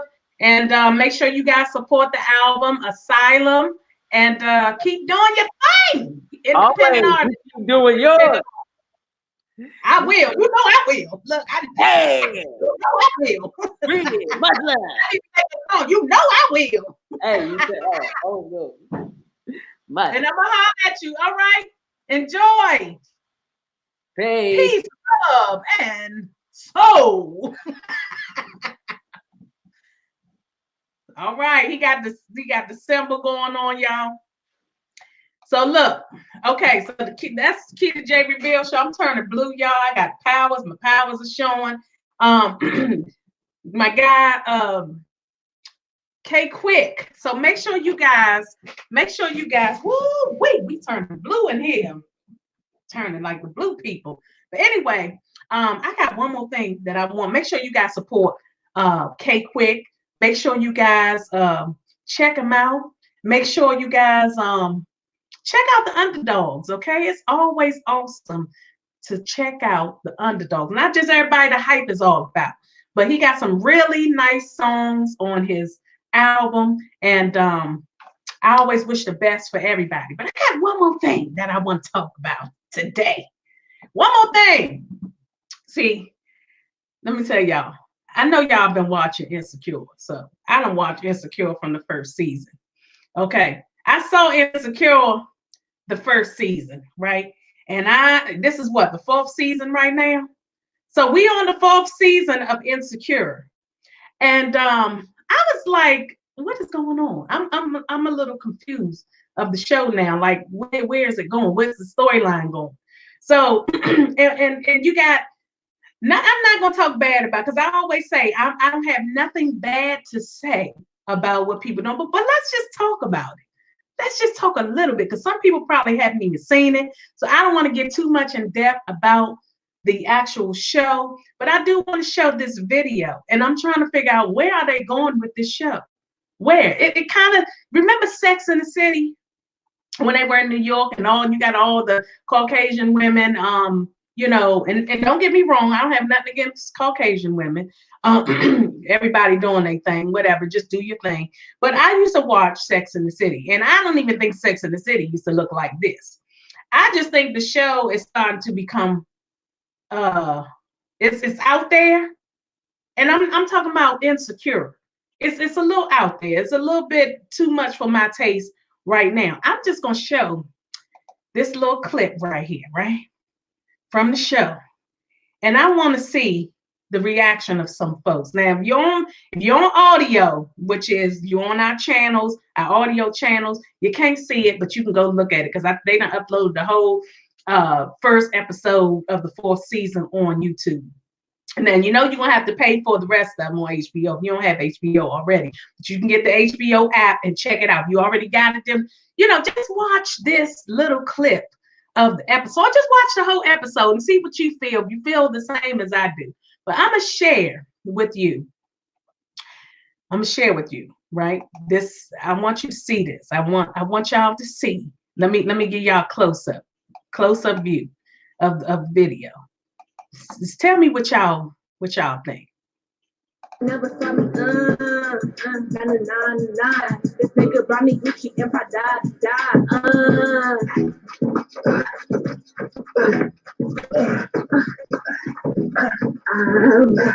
It's too much momentum.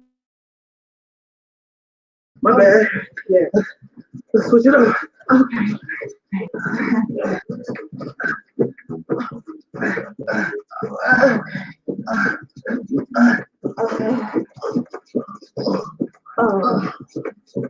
I'm not really. This position is also presenting some issues for me. Like a Rubik's Cube. I'm like a jealous. So yeah. So watch this part. Well.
I don't know what happened.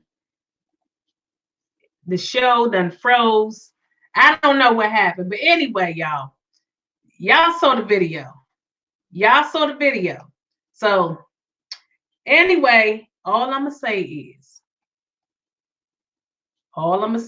is terrible. Terrible. Ain't no good. It wasn't no good. Come on now, video. What is going on? So there we go. Anyway, I don't know what happened, but anyway, like I just showed y'all, the video is terrible, okay? I thought that it was distasteful in my little blue face, but I thought it was distasteful. I thought, you know, some of y'all people like Issa. I mean, I like Issa, but I just think that the show is starting to become more about sex. And don't get me wrong, sex sells. Sex sells. And we all know it does. But why does it have to be that to that extreme? I'm just trying to figure out, why does it have to be to that extreme that, you know, we show us having relations with somebody. Anyway, that's all I wanted to share with y'all. That was my last bit. And don't forget, make sure you guys check out Asylum. Check out K-Quick. You got to support your underdog, your independent artist. And because you never know when others of people going to start, you know, coming and following them and connecting with them. And don't get mad when it's not you. Okay? You took too long. That's your problem. If you took too long, that's on you.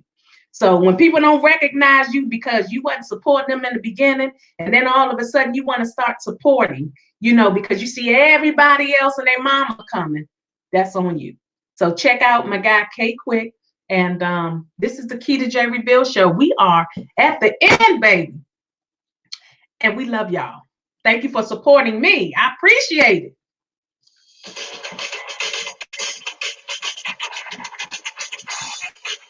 I'm blue. Ow.